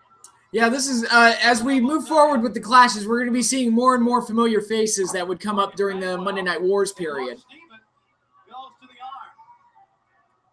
Would you call him a bit of a snob? He's an aristocrat. How did he get the name Lord, the title Lord Steven Regal? Sir, and Where did the Lord come from? Oh, look at him. Oh, nice counter into the hammerlock. Marcus reverses. Reversal by Bagwell. Bagwell certainly up to the task. Bagwell and Too Cold certainly have to be one of the top. Snapmare by Regal. The WCW World Tag Team title. Too Cold has been in Japan wrestling as of late, so they've been basically under singles competition. But now that Too Cold's back, got a shot at the NWA title. I know that down the road they're sure going to be as a team. That depends. If Too Cold wins tonight, Bagwell's on his own. Oh, look at this. Look at that. Basically like a toe hold maneuver, not really a drop toe hold because he was already. Nice chain wrestling here. Bagwell reverses. Nice reversal there by Marcus Alexander. Bagwell into a hammerlock and drives the knee into the fingers of Lord Steven. That Too Cold Barry Windham match, one of 2 title matches later tonight. Ric Flair back in the ring, 2 out of 3 falls, World Tag Title. He and Arn against the Hollywood Blondes, still to come in this program. Plus that gigantic. There was some good stuff in WCW. It was a weird period for WCW because they were clearly like trying to find their identity. They had all these talented guys and they had all these interesting ideas. It was just a matter of putting all the pieces together. And I don't think they put all the pieces together until like the time the NWO showed up. And that was when they found their identity and their direction. But in the years leading up to it, it was just kind of like a lot of trial and error. Some of it worked, some of it really didn't work. One of his primary moves, of course, his favorite move is the Regal Roll. Oh. He's won many matches with the Regal Roll. And right there, you can tell he don't know nothing about American football because that was a clip right there, right on the knee. And Bagwell is in trouble. Regal, now after clipping the knee, going to the leg. But you got to remember something. Over in England, they don't play whip games like football. They play rugby. That's football with no pads. Snapmare. You're calling American football a whip game? Well, they got more pads on them than who knows what. I'm talking about rugby being rugged. Even Tina Turner said that. Did you hear that? No. She said rugby's a real man's game. Stomp right on the head. Ooh. Oh, Lord Steven almost snap-beared him over right on our lap here. Thanks for the ropes. Referee asking Bagwell if he's had enough. Yeah, Sting and Vader had great matches. Vader and Cactus Jack would have a Halloween Havoc main event later this year. Yeah. Too well. Lord Steven steps right in. Now is twisting him over. Ooh. And drives the knee into the canvas. Austin Steamboat had great matches. Yep. WCW Saturday night when the equipment came out the week before, introduced Lord Steven to the contingent, so to speak. And what a program we have coming up this Saturday at 6:05 Eastern Time. We are going to have the British Bulldog in action. Lord Steven will be back, and I'll be talking to he and Sir William as well. And we'll continue our look for Cactus Jack. Oh, God, Cactus Jack. This was in the middle of the Lost in, the amnesia bits. Well, she is one determined woman. She really is. Who would go to Cleveland of their own free will? Lost in Cleveland. That's right. That's right. If she can locate the missing Cactus Jack this week on WCW Saturday night. Oh, look at Bagwell kick out of that. Oh, he's hopping around on one leg. But he's still favoring that left leg. Fires Lord Steven in the rope. Oh, nice takedown by Regal. Drops down on that knee again. You gotta like this guy's wrestling, even if you don't like his personality, Tony. Well, I would agree. The man can really wrestle. As a matter of fact, he's one of the most accomplished wrestlers you'll find in any country. Lord Steven. And we knew that when he first came over here before he started holding his nose high in the air. Look at that beautiful drop toe hold right there with the leg. Yeah, Buff had a lot of raw talent. European uppercuts. I don't know, like he never got to the level that I think some people thought he might in his young career. I don't know what it was. He never improved to get to that like next level, which I think a lot of people kind of expected him to, but All right, leg to the midsection. Whoa, and a little American forearm right there. Into the ropes. Oh, back body drop by Buff. Tremendous elevation in Bagwell once again with a forearm. Bagwell back into this one now. What was that? 1, 2. Oh, you got a 2 count that time. Oh, Regal going for the leg. No! Bagwell turns it into a backslide. 1, 2, no. And again a 2 count. Oh, big clothesline. Regal's in trouble. Big clothesline here by Marcus Alexander Bagwell. Look at Lord Steven begging off a little bit, asking the commoner for a little time. Bagwell, waist lock, trying to roll him up. He's got him. Roll up, but he doesn't have the shoulders down. Oh, look at Regal counter it. Yes. And they kind of botched the finish there. Yeah, the finish was botched, but okay. Tony, you saw the inexperience of Marcus Alexander Bagwell against Lord Steven right there. Bagwell went for a roll-up. He made the mistake of not grabbing the tights. When Lord Steven rolled them over, you saw Lord Steven did grab the tights and got the win. That's ring smarts. Coming back on TBS, Eric Bischoff will be with us with a special interview.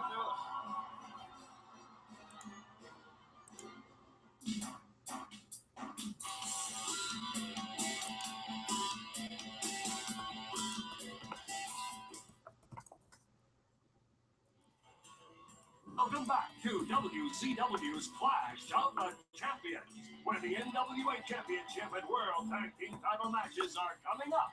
But first, here's Eric Bischoff with Mean Max Payne.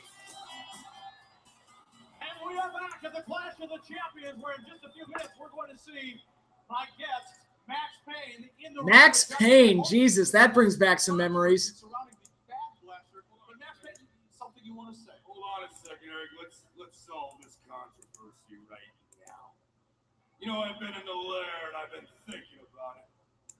And I thought about it a long, hard time, and I said to myself, Max Payne, there's only one thing to do. You know, I tried to teach Johnny B. Bad a little respect.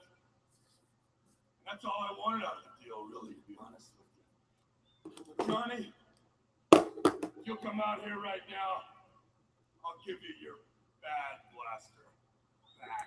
Wait a minute. You're saying that before the match, you're going to give Johnny his Bad Blaster, the one that you took from him. Is that what you're saying? I see a WWF logo guitar in Max Payne's future. All right, let's see if we can get Johnny B. Bad out here. Security. You say that like Mad Mountain or Man Mountain Rock wasn't a great idea. Get Johnny B. Bad out here, please. Wasn't that the best gimmick? You're going to have your opportunity. Here comes the Bad. Wait a minute. Now look, I know it's yours. Hold on a minute. I thought about it a long time. And Johnny, I sat in the lair and I said to myself, there's only one right thing to do. And that's give you back what's rightfully yours. Oh, he just shot Bad. He shot Bad in the face with it. What have you done? Consider it returned, Bad. Max Payne. Johnny, obviously we got to help him out. Let's take a break. Oh, shit. That was actually cool. The search for Cactus Jack continues on TBS. Ladies and gentlemen, I understand because of the injuries just sustained by Johnny B. Bad, he will not be able to compete this evening, and therefore Max Payne. Johnny B. Bad has forfeited to Max Payne. Hey, Tony, what do you think? I mean, who is this coming out? Well, and apparently it's the Z-Man who was in the back and was one of the first men to rush. Shoot him in the eyes, huh? You almost took his head off, Payne. You almost blew his head off. Where do you get Payne, you sick egomaniac? The Z-Man. Oh, Tom Zank getting some revenge for his friend, Johnny B. Bad. His own hands here against Max Payne. He ducked. Oh, super kick by Zank. Z-Man not scheduled to He couldn't get his shirt off. Like, Zank was going to rip his shirt off, and he couldn't get it off, so just, fuck it. Comes out here, catches Max. Totally off guard. Hey, oh, There, he got it. He got it that time. Johnny B. Bad is picking me. Now Z-Man, boy, he is working on emotion right here, Jess. Knocks him absorb that blow. And see, man, this is not a scheduled match. There's no referee out here. Whoa! But there's a caught it. Ooh. is on. Now might be when the referee steps up to the dressing room. And he's not letting go. He don't have to. It ain't a match. This ain't a sanctioned match, Tony. Well, you're He right. can hold it as long as he wants. And he's still holding. Nick Patrick is still out with Randy Anderson. We're going to need some help. Well, finally, they get this maniac off of him who has. Well, we are going to go to a break, fans. We're going to come back for the NWA title. Stay with us here on TBS. All right, we got the NWA title up next.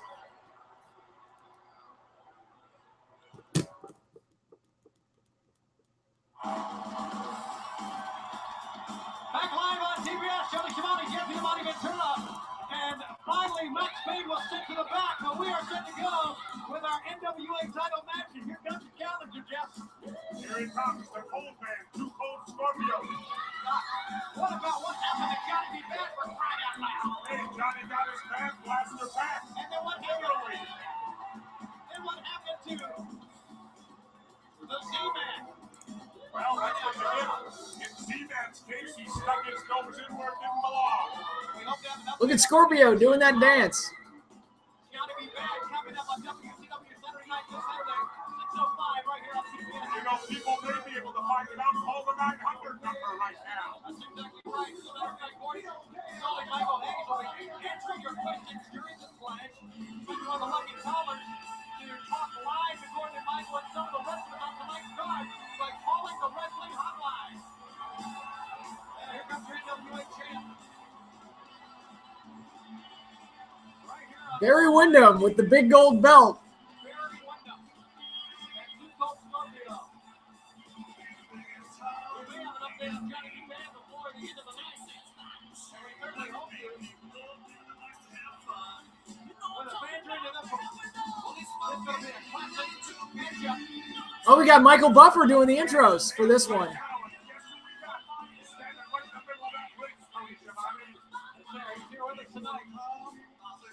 Set to go for the NWA title match here on TBS. Let's go to Michael Buffer. And now, ladies and gentlemen, we go to a one-fall match sanctioned by the National Wrestling Alliance. So man your battle stations. This is for the NWA Heavyweight Championship. The referee for this bout is Nick Patrick. Introducing first, wearing the orange and white and weighing 233. A few years, yeah, Barry got the title a few years too late, probably, yeah. Marcus Bagwell for a shot at the World Tag Team title. With 6 years of experience, he's had over 400 professional wrestling matches. And tonight, after just returning from a tour of Japan, he gets a shot at a heavyweight title. Ladies and gentlemen, the disc that don't miss. He's the challenger from Denver, Colorado, the high flyer. Too Cold Scorpio.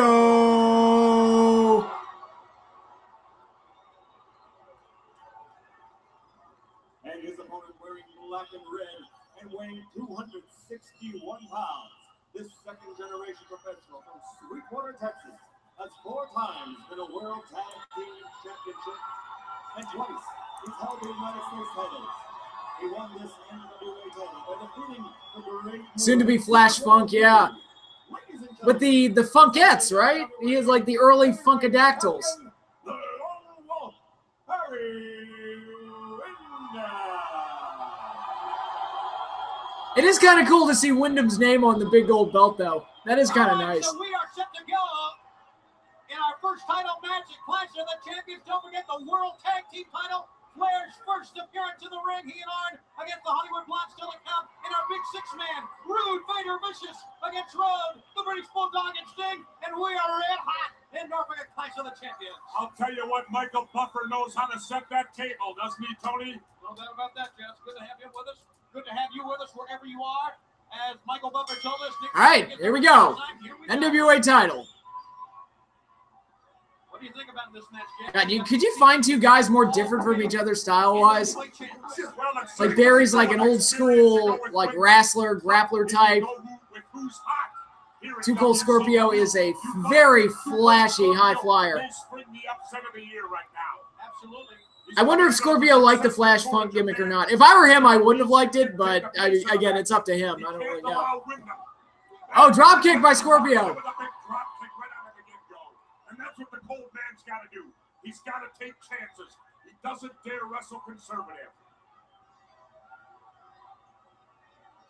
Windham being very deliberate in the opening part of this match against Scorpio. You know, in reality, Scorpio's got nothing to lose here, Tony. He is the challenger, but not many people giving him much of a chance, so he can turn it loose. Absolutely. This is his shot. And he's having tremendous audience watching. Good to have you with us. As we said, we are coming live with an Norfolk Scope. Tremendous crowd on hand. Oh, nice counter by Scorpio. And that, I think that shocked him as much as anything else to see a slam. Absolutely. Too Cold showing he's got some power. The Norfolk Scope. Why do they call it a scope? It's Norfolk. It's not Norfolk. It's Norfolk. Whatever, but why do they call it a scope? It's an auditorium. Civic Center, a scope. Jesse Ventura's being a dick, and I like it. Well, one thing good about it here, you got all Navy. You ain't got any jarheads. You ain't got no Army dog faces in this town. Right hand. You make enemies everywhere you go. Right hand. And there's a chop from Barry Windham in the back. Windham.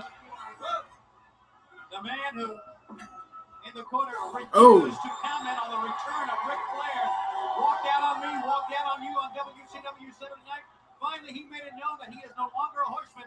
He is a lone wolf. And therefore, the name, the lone wolf, Barry Windham. Scorpio up on taking Windham down by the leg. Unorthodox takedown that time. Nice takedown by Scorpio. Nope. Well, he attempted to get it into a half Boston crab, but Barry Windham, the veteran, got to the rope, jumps onto the floor.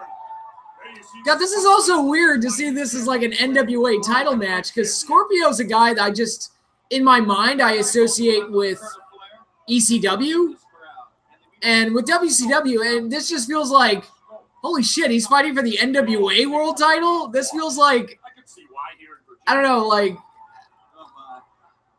he's out of, like, Scorpio just got inserted into a time period that was 5 to 10 years before this match even took place. Back in the corner. If that makes any sense at all. And Scorpio sending Windham on a great reversal. Ducks the clothesline. Oh, he ducks it. Oh, Barry outsmarted him. As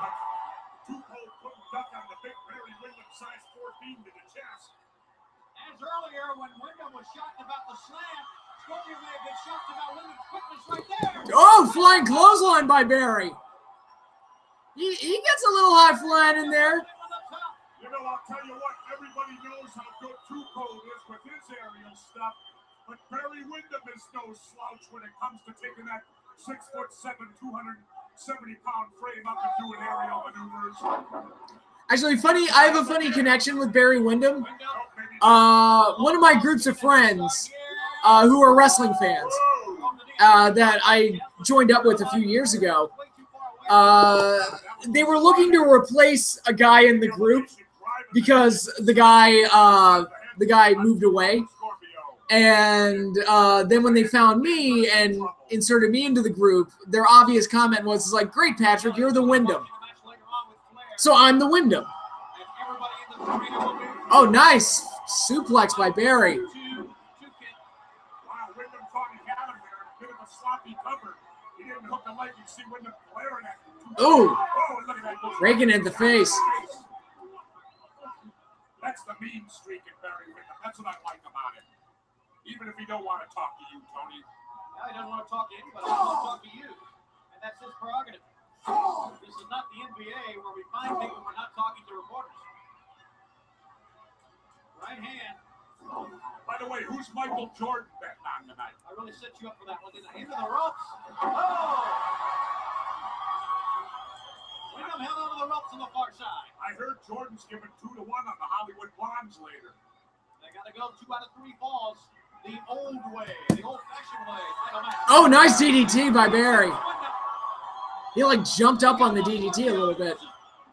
1, 2, no. Yeah, Windham is one of those guys that didn't quite get to the top tier for whatever reason, but damn, did he have a lot of talent. Right before that 3 down, man, oh man. Kind of a nonchalant cover that time. Would you say, Jeff? Well, Wyndham's cocky. You can tell Windham thinks, whoa. Oh, small package 1. 2. No. We almost got the NWA title in Scorpio. You know, Windham better not take this kid lightly. He's got everything going his way right now. But as a champion, you can't take any opponent light.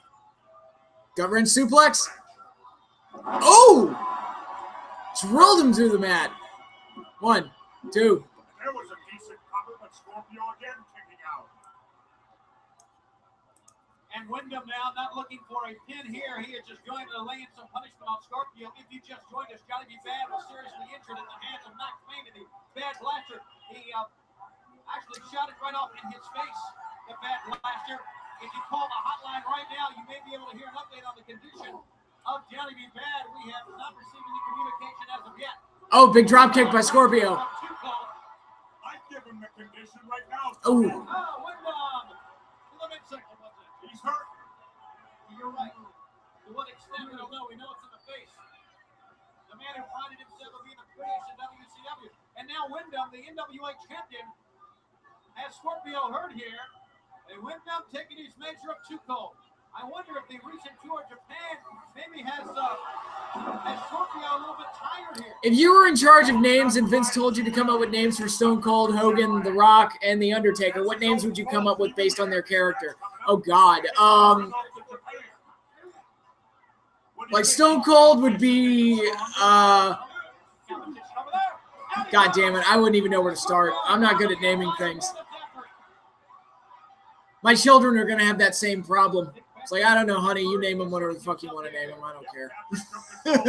I'm going to be a great dad. Windham back in the ring now. He's going to pull Too Cold up on his own. You're right. Too Cold looks lethargic, Tony. Oh. And again, it might just be he's out of his league. Fang McFrost, Austin. Chili McFreeze. I was partial to Chili McFreeze. Oh.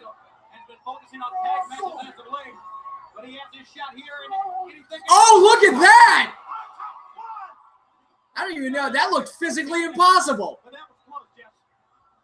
Close but no cigar. Barry Windham still a champ and still in control. Come on, Scorpio. Size 14 into the midsection again. Drop kick by Barry. I told you about it earlier. Was that a good drop kick, Barry? It sure was, other Barry. It sure was. Scorpio sent into the ropes. Up Samoan drop. Yep. This is over now. It's 1, 2. No, Scorpio kicked out. He got the right shoulder out there, and he not really put all of his weight down across the chest that time. Unbelievable. I didn't think he had to. Scorpio fighting on instinct right now. I give him credit. The kid's hanging in there. He's being resilient. That goes into the makeup of a great professional wrestler. But look at that. Windham just measures that right hand, Tony. Look at Too Cold's out on his feet. He's cold, all right.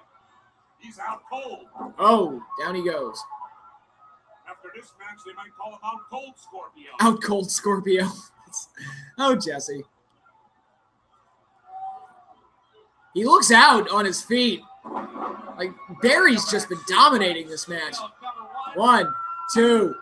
No. Once again, he gets that right shoulder out. Notice how Windham's cover is not really pressing him. And he's enabling Scorpio just to shoot the right shoulder up here. Wow, what a matchup. We still have that six-man tag, Rude, Vader, and Bischoff against Dustin. Oh, look at this. Look at this. Wyndham's paint rushing. Whoa. Here we go. Scorpio's coming back. Oh, right in the eyes. Jesus. But Windham right now. Scorpio showing, as you said, Jess, resiliency, tenacity, never say die attitude here. Turned it into a sunset flip. 1, 2. No. And he almost stole one there. Oh, when he walked into the clothesline by Barry Windham. Retro Kid, welcome aboard. How you doing, man? The tempo of this match, though, don't you agree, Tony? There's no question about that. And I said at the outset that Too Cold wouldn't be able to win it if he allowed Windham to dictate the tempo of the match. Oh, flips out of the suplex. Scorpio once again. Back suplex by Scorpio. He's back in it. Scorpio with a tremendous move out of desperation, but not able to follow it up with anything here, Jess. Well, Well, he slowed Windham down. That's the one positive thing he got out of that. Windham now having trouble getting. Oh, got it. He keeps going to the eyes. Into the eyes. Dirty little bastard. Barry Windham. Now, well, he's uh-oh. setting up for a superplex. One of his premier moves.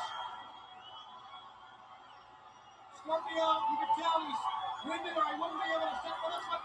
Oh! Countered out of the superplex. Scorpio! 1, 2, no!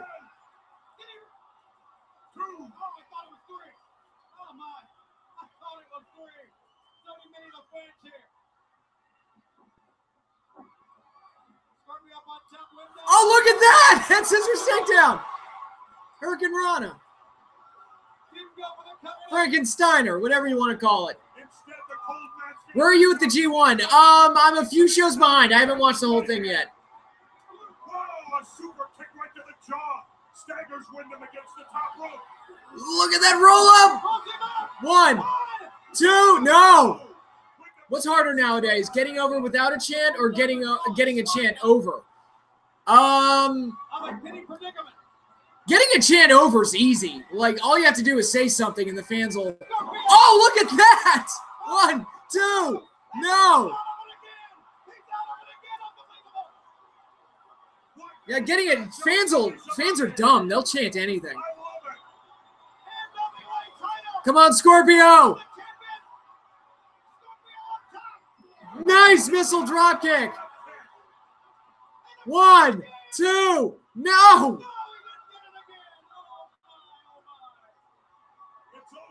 He gave Hogan versus Andre -4 stars. Well, good for him.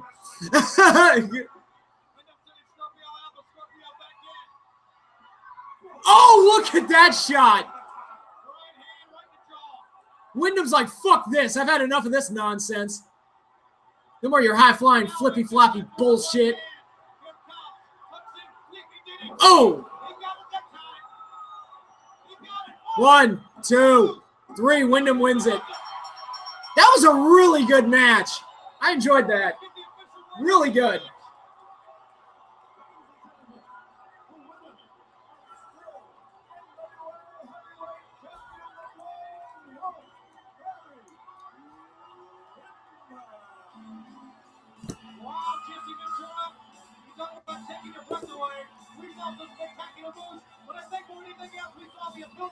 Scorpio was exciting. Well, there you see Windham caught Too Cold left himself vulnerable, coming over the top rope.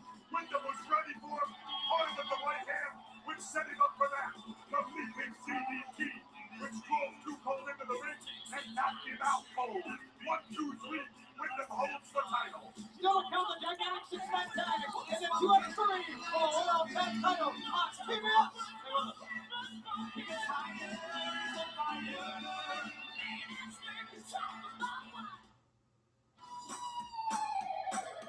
And Beach Blast, it's the second one, and we had a great time last year, and this year the event will be on pay-per-view on Sunday. Okay, we've got 2 big tag matches to wrap up the Clash of the Champions.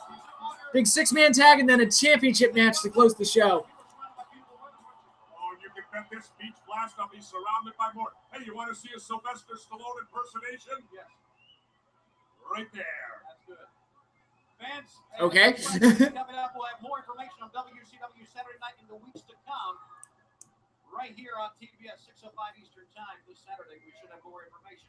We told you earlier, you saw earlier that you could order a video cassette of this Clash of the Champions. Here's the been watching some All Japan from the 90s on YouTube. Yeah, how is that? Oh, they didn't block out the number. If you want to call that 1-800 number, I'm not going to do it, but they didn't block out that number. 9710 DeSoto Avenue, Chatsworth, California, 91311-4409. Make the checks payable to Ames Media to order Clash of the Champions. And what a match we have with Barry Windham and Too Cold Scorpio to have on video cassette. Tremendous matchup. Where's your checkbook? I want to send off with your money. You hit your checkbook, Tony. Standing by in the back right now is Eric Bischoff, getting ready for this tremendous 6-man tag match, talking to Sting, Dusty Rhodes, the British Bulldog. Let's take it, Eric. Call the number and get a sex line. That's probably what it is. Thanks, guys. And this is definitely the calm before the storm, because in just a few minutes we've got a colossal six-man coming up. Sting, Dusty Rhodes, Davey Boy Smith to step into the ring with Sid Vicious, Big Van Vader, and of course Ravishing Rick Rude. And just think, less than a year before, Davey Boy had the biggest match he ever had in the WWE against Brett. Opportunity, Eric Bischoff, Ravishing Rick Rude. Your number is up tonight, my man. Your number is up. You and I are going to be face to face at some time in that match. And Sid Vicious, Big Van Vader, I want you three to know one thing. You're looking at possibly the greatest three-team-up ever in professional wrestling history. So tonight, we are going to take care of business. Well, you know, Eric Bischoff, Big Van Vader is a big man. Sid Vicious is a big man. Rick Rude's a big man. But right now, you're looking at the triple threat. The British Bulldog, the Stinger, and Dusty Rhodes. We need business tonight. Filling his fucking ass. Let's settle it once and for all. Filling his fucking ass. You got it, British Bulldog. You're all three real intense, aren't you? Masters of the power bomb. Well, I'll be damned if I let somebody master me. We don't want to talk about it. We don't want to think about it. We just want to do it. So here we go. These guys are ready. The match coming up in just a few minutes. Big six-man action coming your way right after this timeout.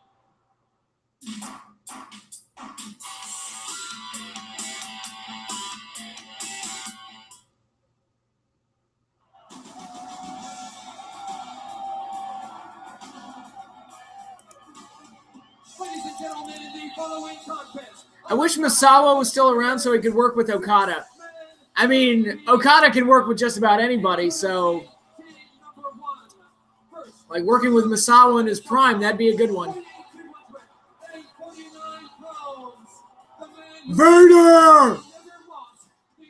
God, there's a killer like monster tag team for you. Big Van Vader and Sid. Sid Vicious, the masters of the power bomb.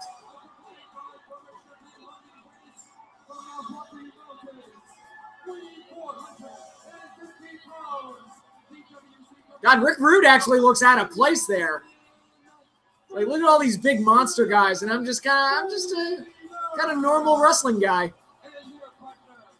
Accompanied by Colonel Rob Parker from Memphis, Tennessee, weighing 325 pounds, the man who rules the world,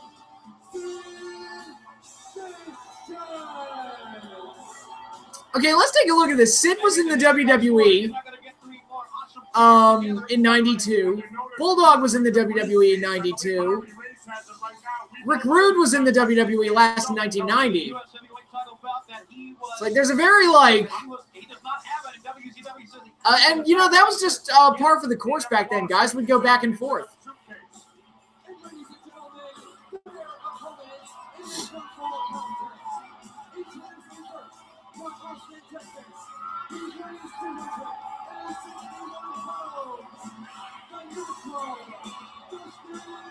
He's the man called Sting. I think Vader was bigger in Japan. He was IWGP champion and the Triple Crown champion in all Japan. He didn't have to put up with. See, Vader, like all the things that people look down on Vader for in America, like his, you know, maybe being a little too rough with guys and being maybe a little tough to deal with, so he has to like play the political game, which he was bad at.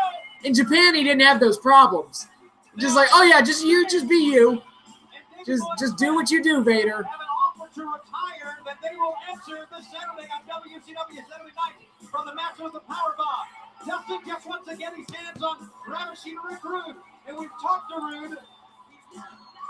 We've talked to Rude many times before this match, and Rude has said, as long as the match of the Powerbomb worry about their business, I'll worry about mine, and that is Dustin Rhodes.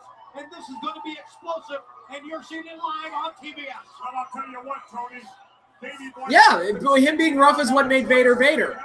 But tell that to Shawn Michaels, you know. Graciously take plane tickets and go anywhere in the world.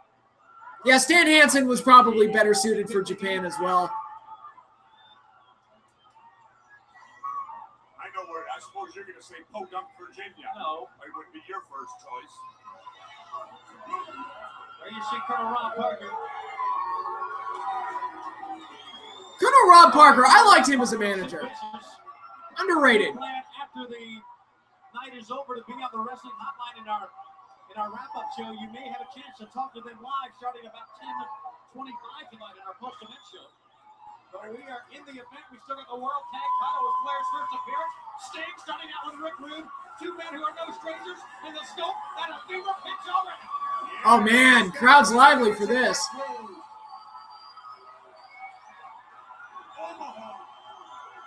Omaha, I bet you that's where you picked those. Wrong again, side headlock, Sting. Got Sting and Rick Rude locking it up again at the Clash. Right here. Sting with a top wrist lock. He's still managing today in MLW. Oh, good for him. His way out of it. Test the strength there. Notice that Vader did not come in with a world title belt. The Rude came in with that U.S. belt in this Halliburton briefcase. And Sting holding on. Boy, the test is here. Who is going to be able to function as a team? The jury is out with the team of Rude and the Masters of the Powerbomb. Yeah, but remember one thing, Tony. This is a six-man. At some point, the vote. Him and Vader had a match in the Tokyo Dome that was the equivalent of the never openweight title matches we get today. Was that the one where Vader got his eye knocked out? Was that match? Where they just beat the shit out of each other so much that Vader's eye popped out? Rude back Stinger into the neutral corner. See if we can go. Good looking elbow. Where Sting does not want to be. You hear Harley Race, who had set the U.S. title belt down beside us, encouraging the former U.S. champion on. What do you mean he is the U.S. champion? He's got the belt. He is not the U.S. champion. Jesse will argue. Oh, big back body drop. Oh! Sting just threw Rick Rude into Vader and Sid, and then they threw him back. Well, they dumped Rude down, and Sting taking on both men now. From behind, Rude is the legal man. Rude trying to elevate Sting with a slam. Sting rolls Small package, 1, 2, no. That's a quick 2 that time. Here comes Dustin. Boy, does he want Rude. Yeah, Vader got his eye knocked out in the match he had in Japan. I don't remember who it was against. And Harley Race wondering what's gone wrong. Oh, poor Rick Rude. Just got flattened by his own man. Van Vader, the world champion, dropped right out ravishing Rick Rude, who I consider the U.S. heavyweight champion. Champion that champion right there. Once again, it gets down to, Jesse, who can function as a six-man team. You can hear Harley Race yelling in my mic, this ain't supposed to be happening like this. Well, of course it isn't, but it is. Now we got Bulldog and Sid. Big Sid Vicious gets the tag of the British Bulldog. Their first time in. Rude took quite a beating, but Rude's a resilient athlete, one of the greatest. There you go. Nice leapfrog by Bulldog. And Sid's caught in the wrong corner. The heels haven't gotten on track at all. And Vicious now.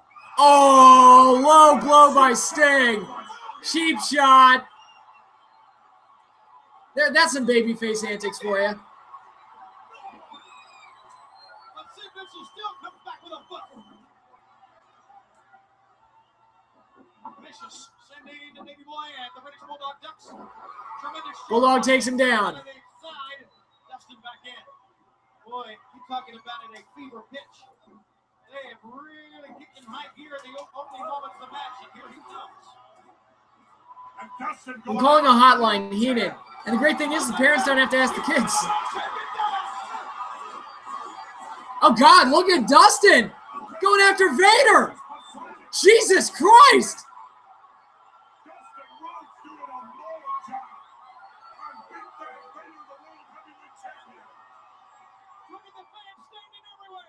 What's up, man? Welcome to the stream. Is Dustin going to suplex Vader? Oh, my God!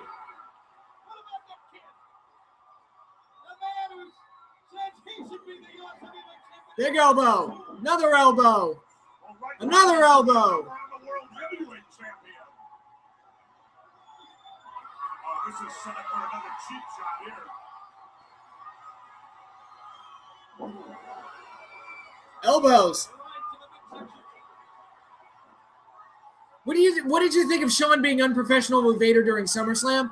I mean, Vader messed up the spot, but at the same time, like Shawn has to know how to like pivot out of those situations, and by doing what he did, he just like,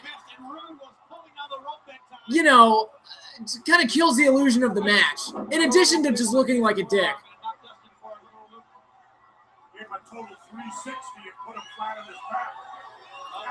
You know, my golden rule is if you don't act like you screwed up, people won't realize you screwed up.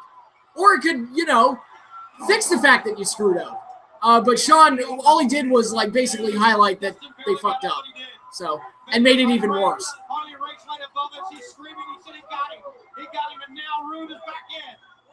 Jeez. Yeah, Dustin's not looking so hot right now. Race complaining about the count of the referee, but Ravishing Rick Rude stepping in. Now, who do you think the real U.S. title holder is here, Tony? Look at who's winning. Nobody is right now, Jess. No one has the U.S. heavyweight title. That match took place 22 years ago today. Vader and Shawn? Yeah, 96 SummerSlam. My favorite match from that SummerSlam was the Boiler Room Brawl. Yeah, I don't know how people feel about that, but, you know. And Race again berating the referee. When Dustin was in trouble, the logical tag was to Rude to get his shots in.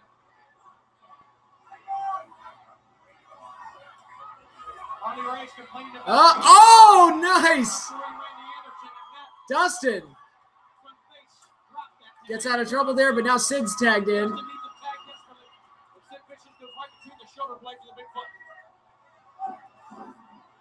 unfortunately for Dustin Rhodes, Ravishing Rick Rude recovered. Oh! Was able to go over and tag his partner, Sid Vicious, the man who rules the world. Oh!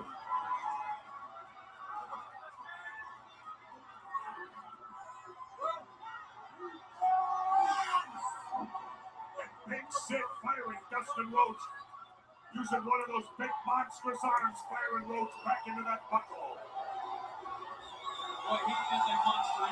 Take a look at Sid Vicious and the fans.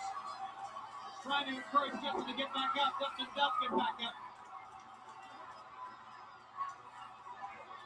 Not much steam in those blows, though. Oh. As he's taking quite a beating, and big Sid Vicious.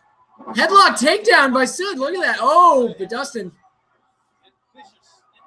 Nip up by Sid. Oh, tremendous athletic ability by one half of the Masters of the Powerbomb. 1, 2.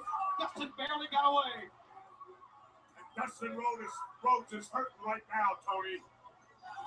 Sid throwing a right hand in there. Last week on WCW Saturday Night, the Masters of the Powerbomb were formed.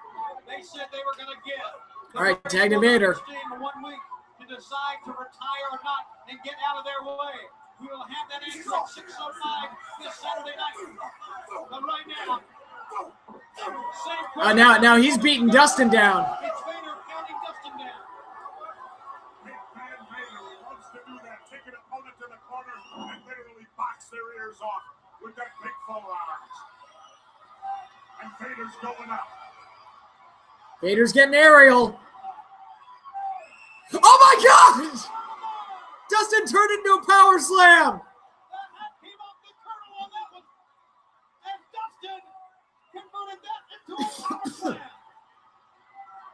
Well, that was a classic example of using somebody's own strength and weight against them. But again, up here's Rick Rude. By Van Vader to Ravishing Rick Rude, and Dustin Rhodes is caught. Tombstone? Oh, wow. Rude's going for a tombstone. Oh, Dustin fighting out. He gets out. He got it. Dustin hits a tombstone. Dustin Rhodes putting on a clinic. He's in his corner, gets the tag. Ref doesn't see it. Ref doesn't see it. No tag.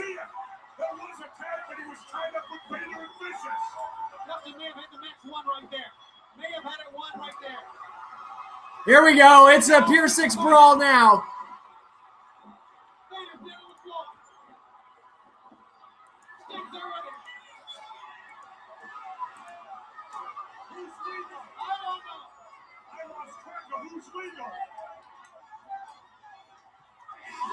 Oh my God! Sting went for a stinger splash, but hit nothing but guardrail. Harley Race has the Halliburton with a U.S. title in it. Oh! Dustin Rhodes with it. And Dustin's out. Dustin gets clobbered. 1, 2, 3. The heels win it. Sid's got Bulldog.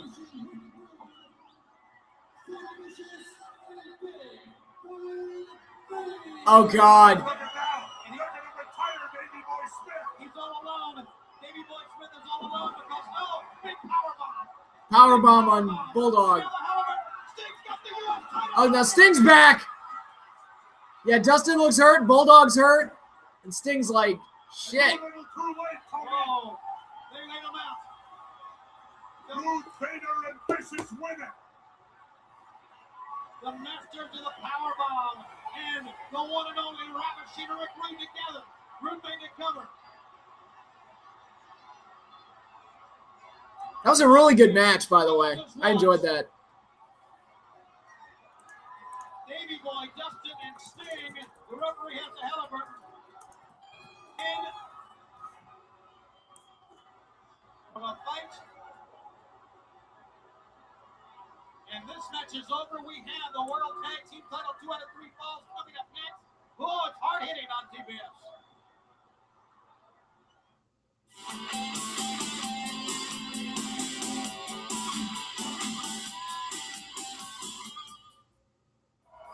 Welcome back to WCW's Clash of the Champions. And now, here's Eric Bischoff with the living legend, Larry Zbyszko. And we are back live at the Clash of the Champions. Tremendous action here tonight. Larry, this is the one everybody's been waiting for. Flying Brian, Stunning Steve, they've been talking about age being a big factor in this contest. Sum it up. How do you see it? Flair for the old, right? I've been waiting for it. I'm going to sum this up with one short and sweet, witty scissor. To be the If I was Sean, I would shrug my shoulders to the crowd and drop an elbow. Yeah, like... And all 4 men are ready to get it on. Let's get down to the ring.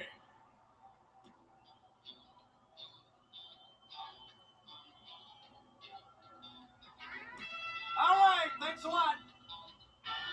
Eric Bischoff and Larry Zbyszko, as we are just about set to go. Actually, going back to the Shawn Vader story about what happened at SummerSlam, there you go. There's Ric Flair making his return to the Clash. Ric Flair and Arn Anderson, members of the Horsemen. This match is 2 out of 3 falls, Gypsy. Television time remaining. Well, you know, we talked about age, and we're talking time warp tonight, Tony, because, again, 2 out of 3 falls goes back a number of years in the world of professional wrestling. Ric Flair won his first World Heavyweight. After the Zeus video you did, I think there was a way to make the Great Khali work. Just put him in the tag team and have him be the hot tag guy. No, I was just put him mostly in squash matches. Just let him kill people. I mean, that's what you do with Khali. Not literally kill people like he did prior to going to the WWE. But Once again with Arn Anderson, but they got to go through. There you see the Flair fans here. They got to go through. Alrighty, guys, I'm going to pause. I'll be right back. Need to take a quick break.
Alrighty, guys, I'm coming back.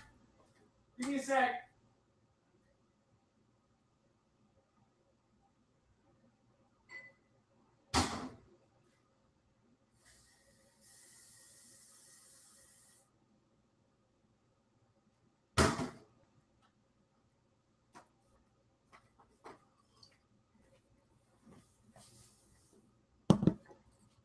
I'm back. Hello. All right. Sorry, I had to take a piss. Had to be done. Oh, yeah. My favorite. Here we go. The Hollywood Blondes versus the Horsemen. The Hollywood Blondes. Stunning Steve and Flying Brian. The World Tag Team Champions. This was billed as the Battle of the Decade, meaning Raw in India always edited it to where Great Khali was always in the main event, so it would be like Khali versus Santino in the main event. That's hilarious. That's pretty funny. A tremendous fight that ensued in the locker room area between these four men. And here we go. It is the point of no return. We go to Michael Buffer. Ladies and gentlemen, this is the best 2 out of 3 falls. Once again, your referee is Nick Patrick. And now the Clash of Champions continues. This contest is for the Tag Team Heavyweight Championship of the World. So from Norfolk, Virginia. Let's get ready to rumble!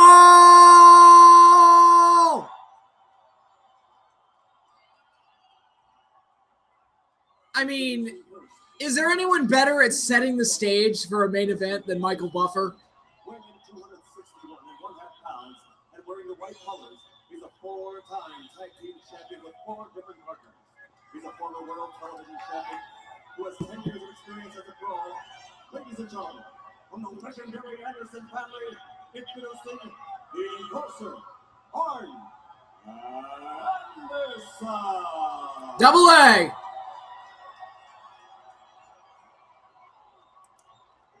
And his partner, weighing in at 236 pounds. From Charlotte, North Carolina, we have one of the legends of pro wrestling. In almost 2 decades of competition, he has had over 6,000 matches, making him one of the all-time superstars of the sport. Ladies and gentlemen, presenting the 9-time professional wrestling heavyweight champion of the world, the one, the only Nature Boy, Ric Flair's back.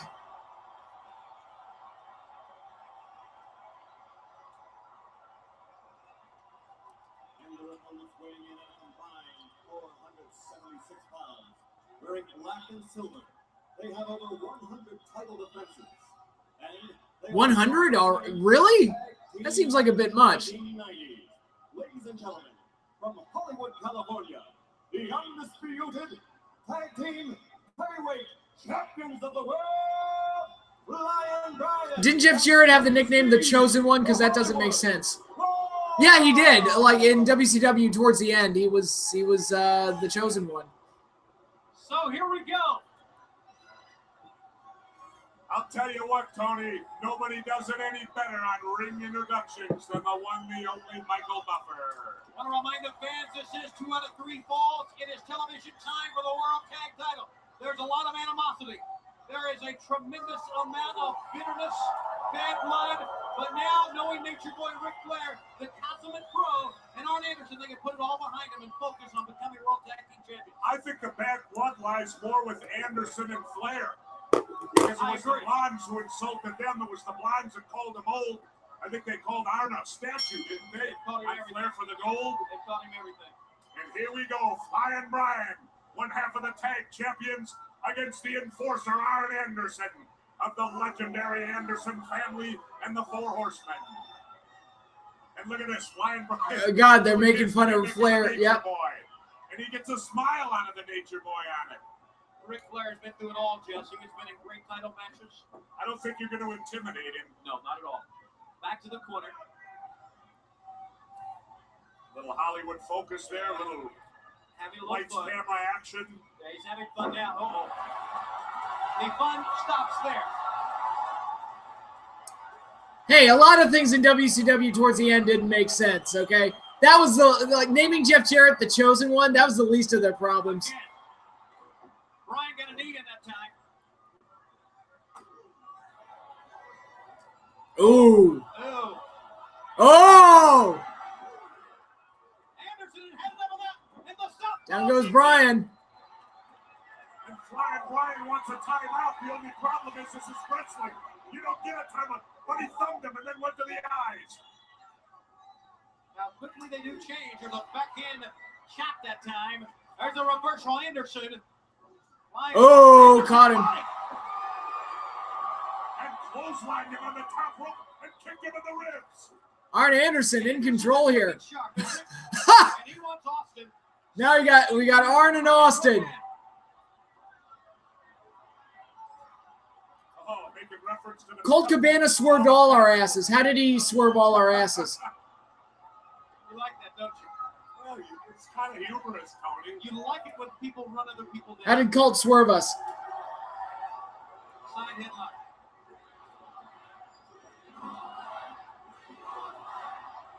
And stunning Steve with a quick elbow on the Nature Boy with a leg sweep by Arn Anderson.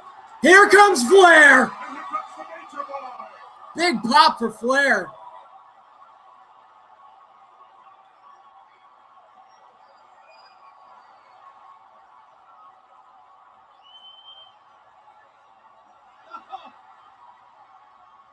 Don't be fooled. He's ready to fight. Oh, by suing Punk? Yeah. Back body drop. And then he brings Brian in.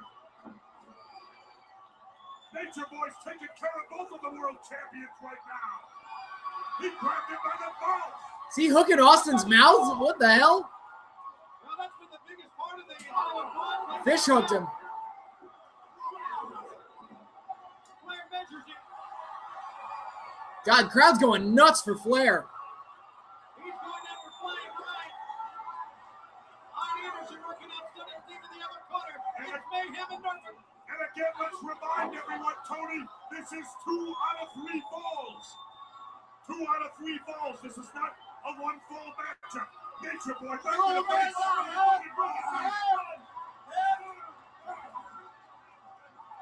And you get a not so often look right down the throat of Stunning Steve, but it goes right to the eyes. Well, he had to do something. Nature Boy Ric Flair had everything going his way. Stunning Steve out on the floor. Flying Brian staggering around. No, he's back on the apron now.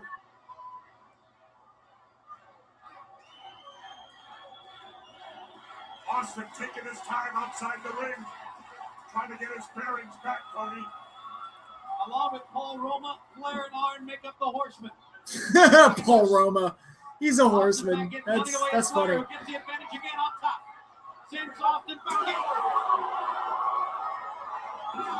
The big chop, the big right hand. Did you hear what happened at a Progress show in Chicago? Didn't they boo Punk or something? Like they booed his name and cheered for Colt or something like that? Take a timeout. It ain't gonna work. This animosity all began on an edition Ooh. of a Flair for the Gold. Flair for the old, you mean? Flair with the Hollywood Blondes, and he talked about the unkind things they said about Anderson and Flair. And then right here on TBS, their rendition of a Flair for the old, the mockery of Nature Boy Ric Flair. And now it has transpired into Flair's first return for the World Tag Team Championship with Anderson now. Enchanted Colt Cabana. That's funny. Flair and Anderson don't have age on their side. The longer the match goes, I think the advantage will shift to the Blondes. Oh! Right now, Stunning Steve's got to make a tag. He's hurt. And see, I would disagree. Ric Flair has been known as probably the finest conditioned athlete the sport has ever seen. The longer it goes, the stronger he gets.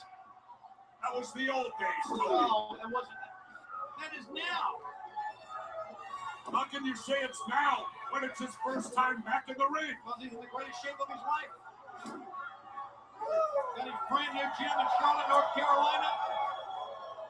Always in immaculate condition. And what's that called? God, Flair and Pillman are going at it outside the on the ring apron. Arn Anderson. Oh, Arn got caught. Oh! Anderson with the towel. Well, Flying Brian took some heavies there, but he got the damage done on Arn Anderson. The tide has shifted now, Tony.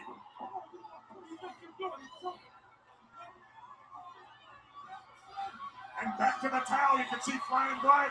He's got it around the neck of Arn Anderson. Nature Boy too late in getting over there. Arn Anderson, who was a World Tag Team Champion with, as Michael Buffer told us, 4 different opponents. One of them here tonight, the living legend Larry Zbyszko. But Anderson, a member of the Anderson family and a cousin of that Anderson family, is the Nature Boy Ric Flair. So more than just close friends, team partners, they are family. And Arn Anderson, the enforcer. Oh, jeez. Getting unloaded on by Flair. Arn's in trouble.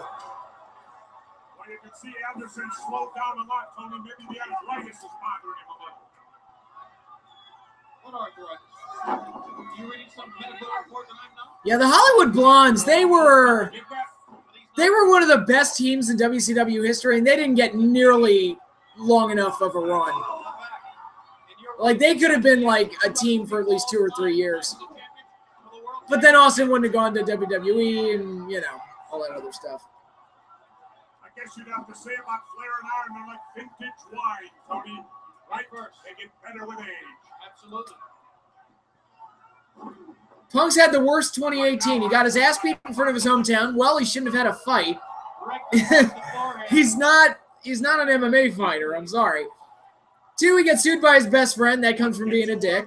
And now his hometown hates him. That comes from being a dick. Stop being a dick.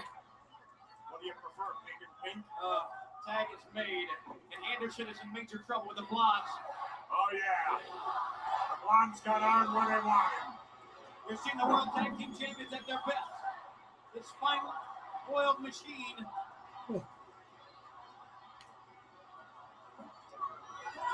He did beat WWE in a lawsuit. Yes, he did. Arn continues to fight back. One of his trademarks. When you talk about endurance, you're taking a look at it right now on Arn Anderson. Sheer guts. Anderson, who's not 100%, who's taking a beating, continues to fire back. Out of desperation, needs to make a tag, and is close. Oh, Austin goes flying right into the rope. No, no. DDT!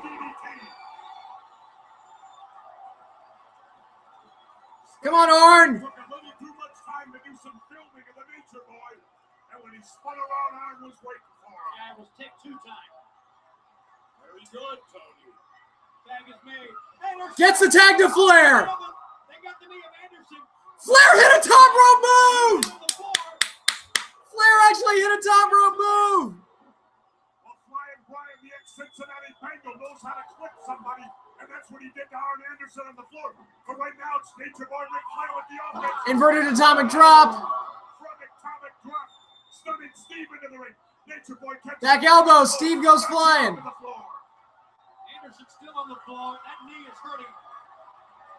And Flair and Flying Brian. Well, wouldn't it be funny if WWE signed Colton and he got a CM Punk type push? Won't happen, but, you know. Was this Flair's first match since leaving WWF? Yes. Yes, it was. It was his first, well, it's his first match in WCW. I don't know if it was his first match, period. Oh, look at Flair flying in with an elbow. 1, 2, 3. First fall goes to the Horsemen. We have to take this TV timeout. Flair's looking at Arn. He's hurt. We'll take a break and be back for the next fall on TBS. All right.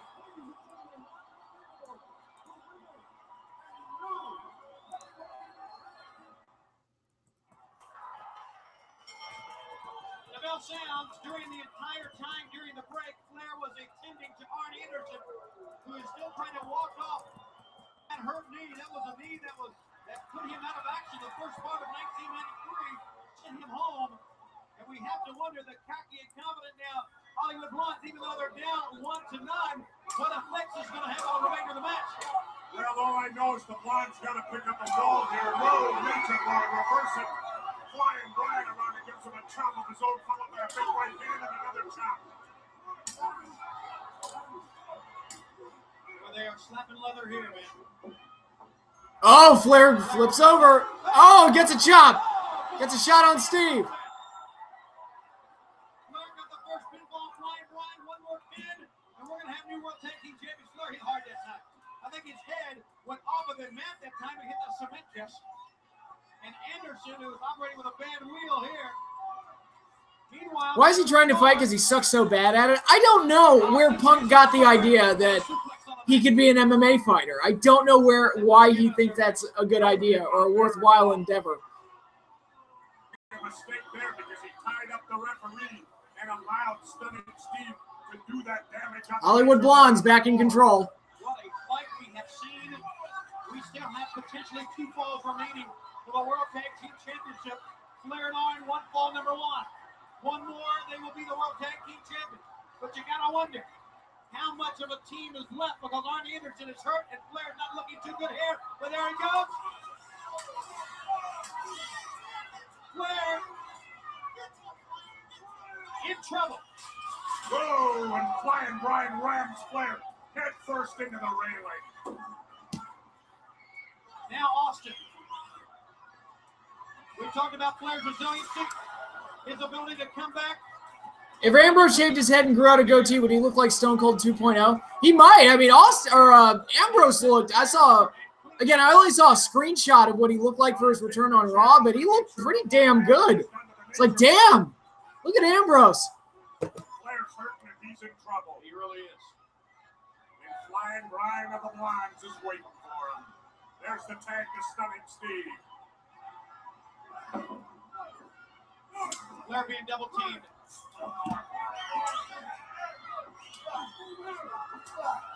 Now Austin chopping away at Flair, and there's that towel again.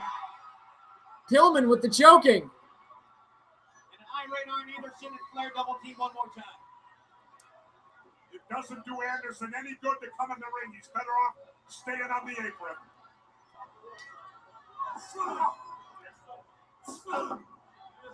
Side of the head.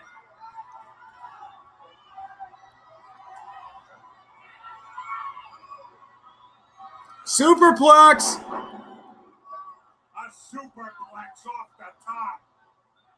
And Nature Boy withering in pain. Trying to make a tag to Arn Anderson, but cut off by Austin. Got a 2, and Flair got out of that. It wasn't really a lateral press. Come on, Tony, pick it up a little bit. Pick it up. Just because the Hollywood Blondes are winning, you ain't as excited. Head first. Elbow. Oh! Flair hits hard. Into the turnbuckle. Flying Brian wants a tag, but Stunning Steve decides to hang in there and throw a few shoulders into the midsection of the Nature Boy. You want to talk about... Was Flair with WWE or WCW first? You're looking at Ric Flair. He was with WCW first. Well, yeah, he was with WCW first. I'm trying to think, like, when did they officially become WCW? But yeah, Flair would have been there when that happened. He's the 60-minute man. And he's showing it right here. Oh, yeah. The legendary Ric Flair back up again. Trying to make that tag, but his legs are like rubber right now, Tony. And Stunning Steve, one half of the world champions. Tags Flying Brian, the fresh man. There you go. Yeah, 88 Turner bought out NWA. Yeah.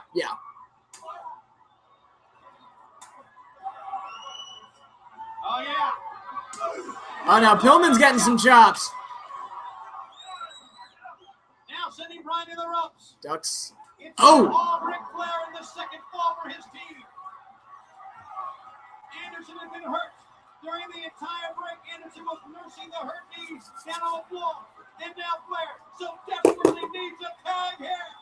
But the problem is, can Anderson's wheel take it if he gets the tag? Tag.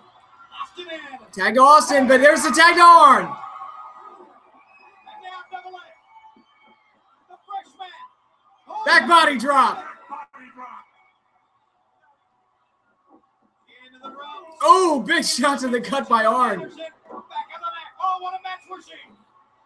The second fall. Flair and Arn at 1-4-1. The second fall here. Spine buster. That's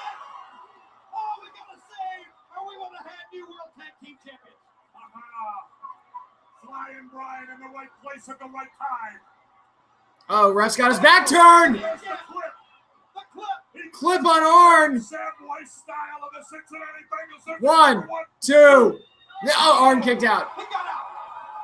Incredible. But Arn Anderson's knee is gone, Tony. You may be right here, Jess. And that's exactly what the Hollywood Blondes are homing in at. Ooh. Anderson may have to give it up. Kind of like the Tyrannosaurus Rex in Jurassic Park. When they smell blood, they get wild. And they sit right now. And Arn Anderson's hurt. Side of the head. Anderson fight his way out of there. Oh, and look at Bryan going back to the knee. You know, wrestling's tough enough, but when you only got one wheel out there, it's all, look at that. Oh, yeah. Arn's leg's giving out on him. Flying Bryan tried to Irish whip him. Anderson goes down on his face. He may be incapable of hardly defending himself. But he's not incapable of kicking out. The ability. But as the Rolling Stones say, time ain't on their side.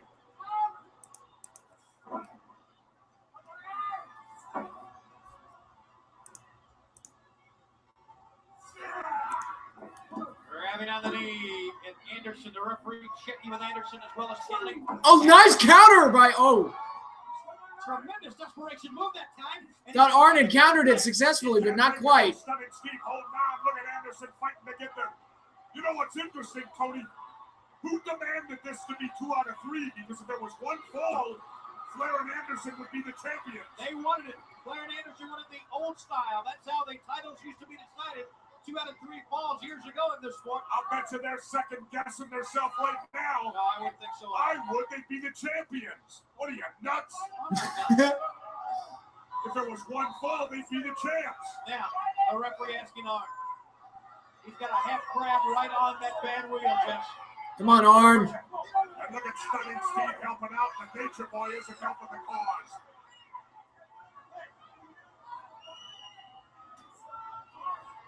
One fall to none. Nature Boy Ric Flair and Arn Anderson leading 1-0 in the 2 out of 3 fall matchup.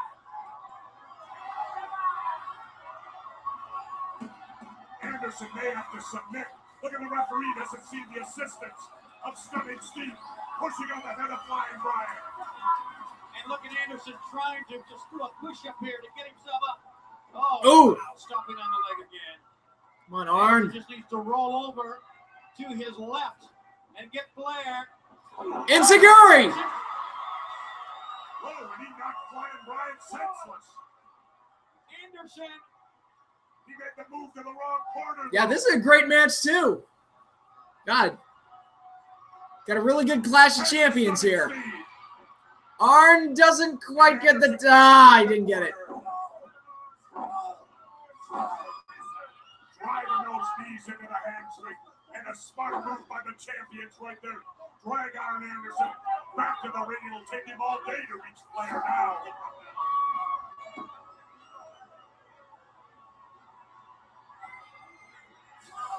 Oh, on the leg again.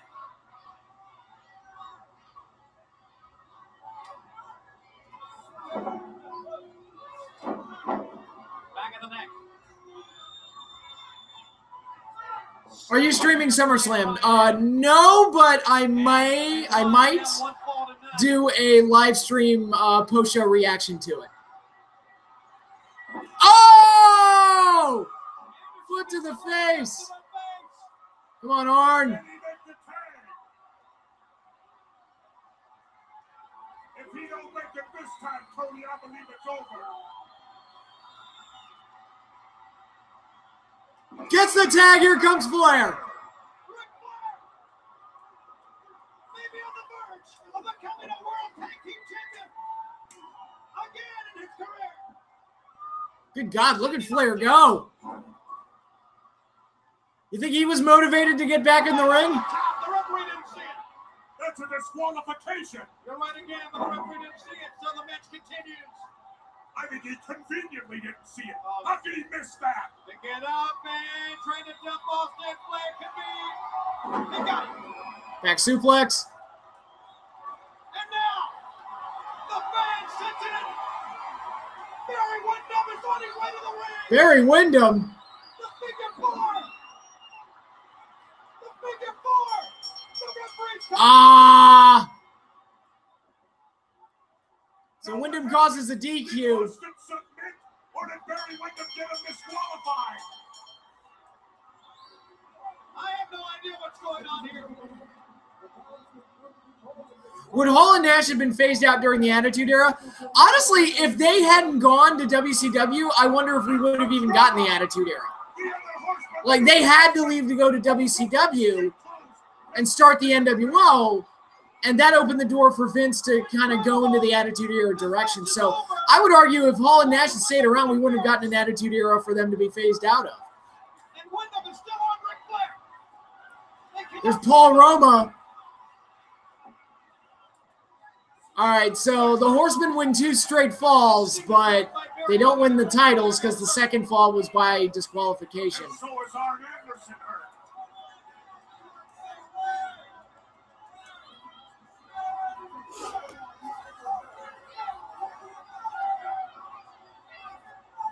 Ric Flair down on the mat.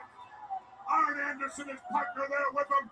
The Hollywood Blondes retain the World Tag Team title as a result of a disqualification and Barry Windham's interference.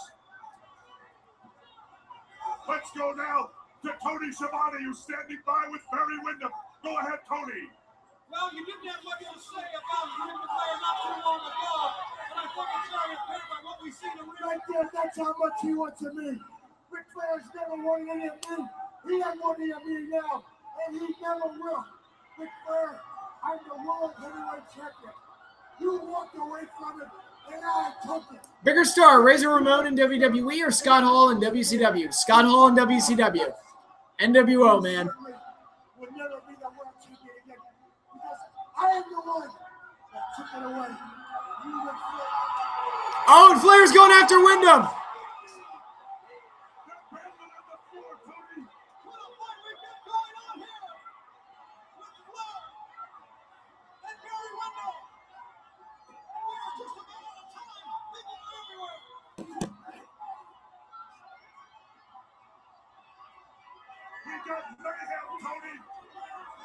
No end credits to this show either.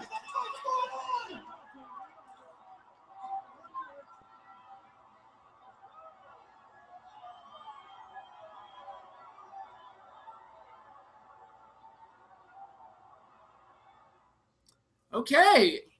And that concludes Clash of the Champions 23. Really good friggin' show. We got 3 really strong matches in a row. The NWA title match, the 6-man tag, and then the tag title main event. Very, very good stuff. I think Flair's return to the Clash was a huge attraction for this show, but it was the biggest thing on a show that was pretty damn good overall. So, yeah, 2 really good shows this week. I'm happy with the stream. So, all right. So, what you guys can expect from me over the course of the next couple of days, I might do a post-show reaction to SummerSlam where I'll also review NXT TakeOver Brooklyn. I may have another little surprise for you tomorrow, so be on the lookout for that. And then, like I said, I'm going to be in Atlantic City next weekend. So there's not going to be a stream next weekend, but I'll try and get you guys a Saturday night's main event and Clash of Champions stream Thursday night, the day before I leave. So hopefully you all will enjoy all of that. So yeah, you guys enjoy NXT TakeOver, enjoy SummerSlam, and you'll be seeing plenty of me over the next couple of days. So stay tuned for more. But for right now, this stream is done. Thank you all for joining in and participating and talking and doing all the other fun stuff. I had fun once again doing the stream. So good stuff. And it helps when the shows are as good as they are. I really enjoyed both episodes this week. So yeah, thanks again to everybody. Y'all enjoy everything that's happening tonight and tomorrow night, and I'll see you all later.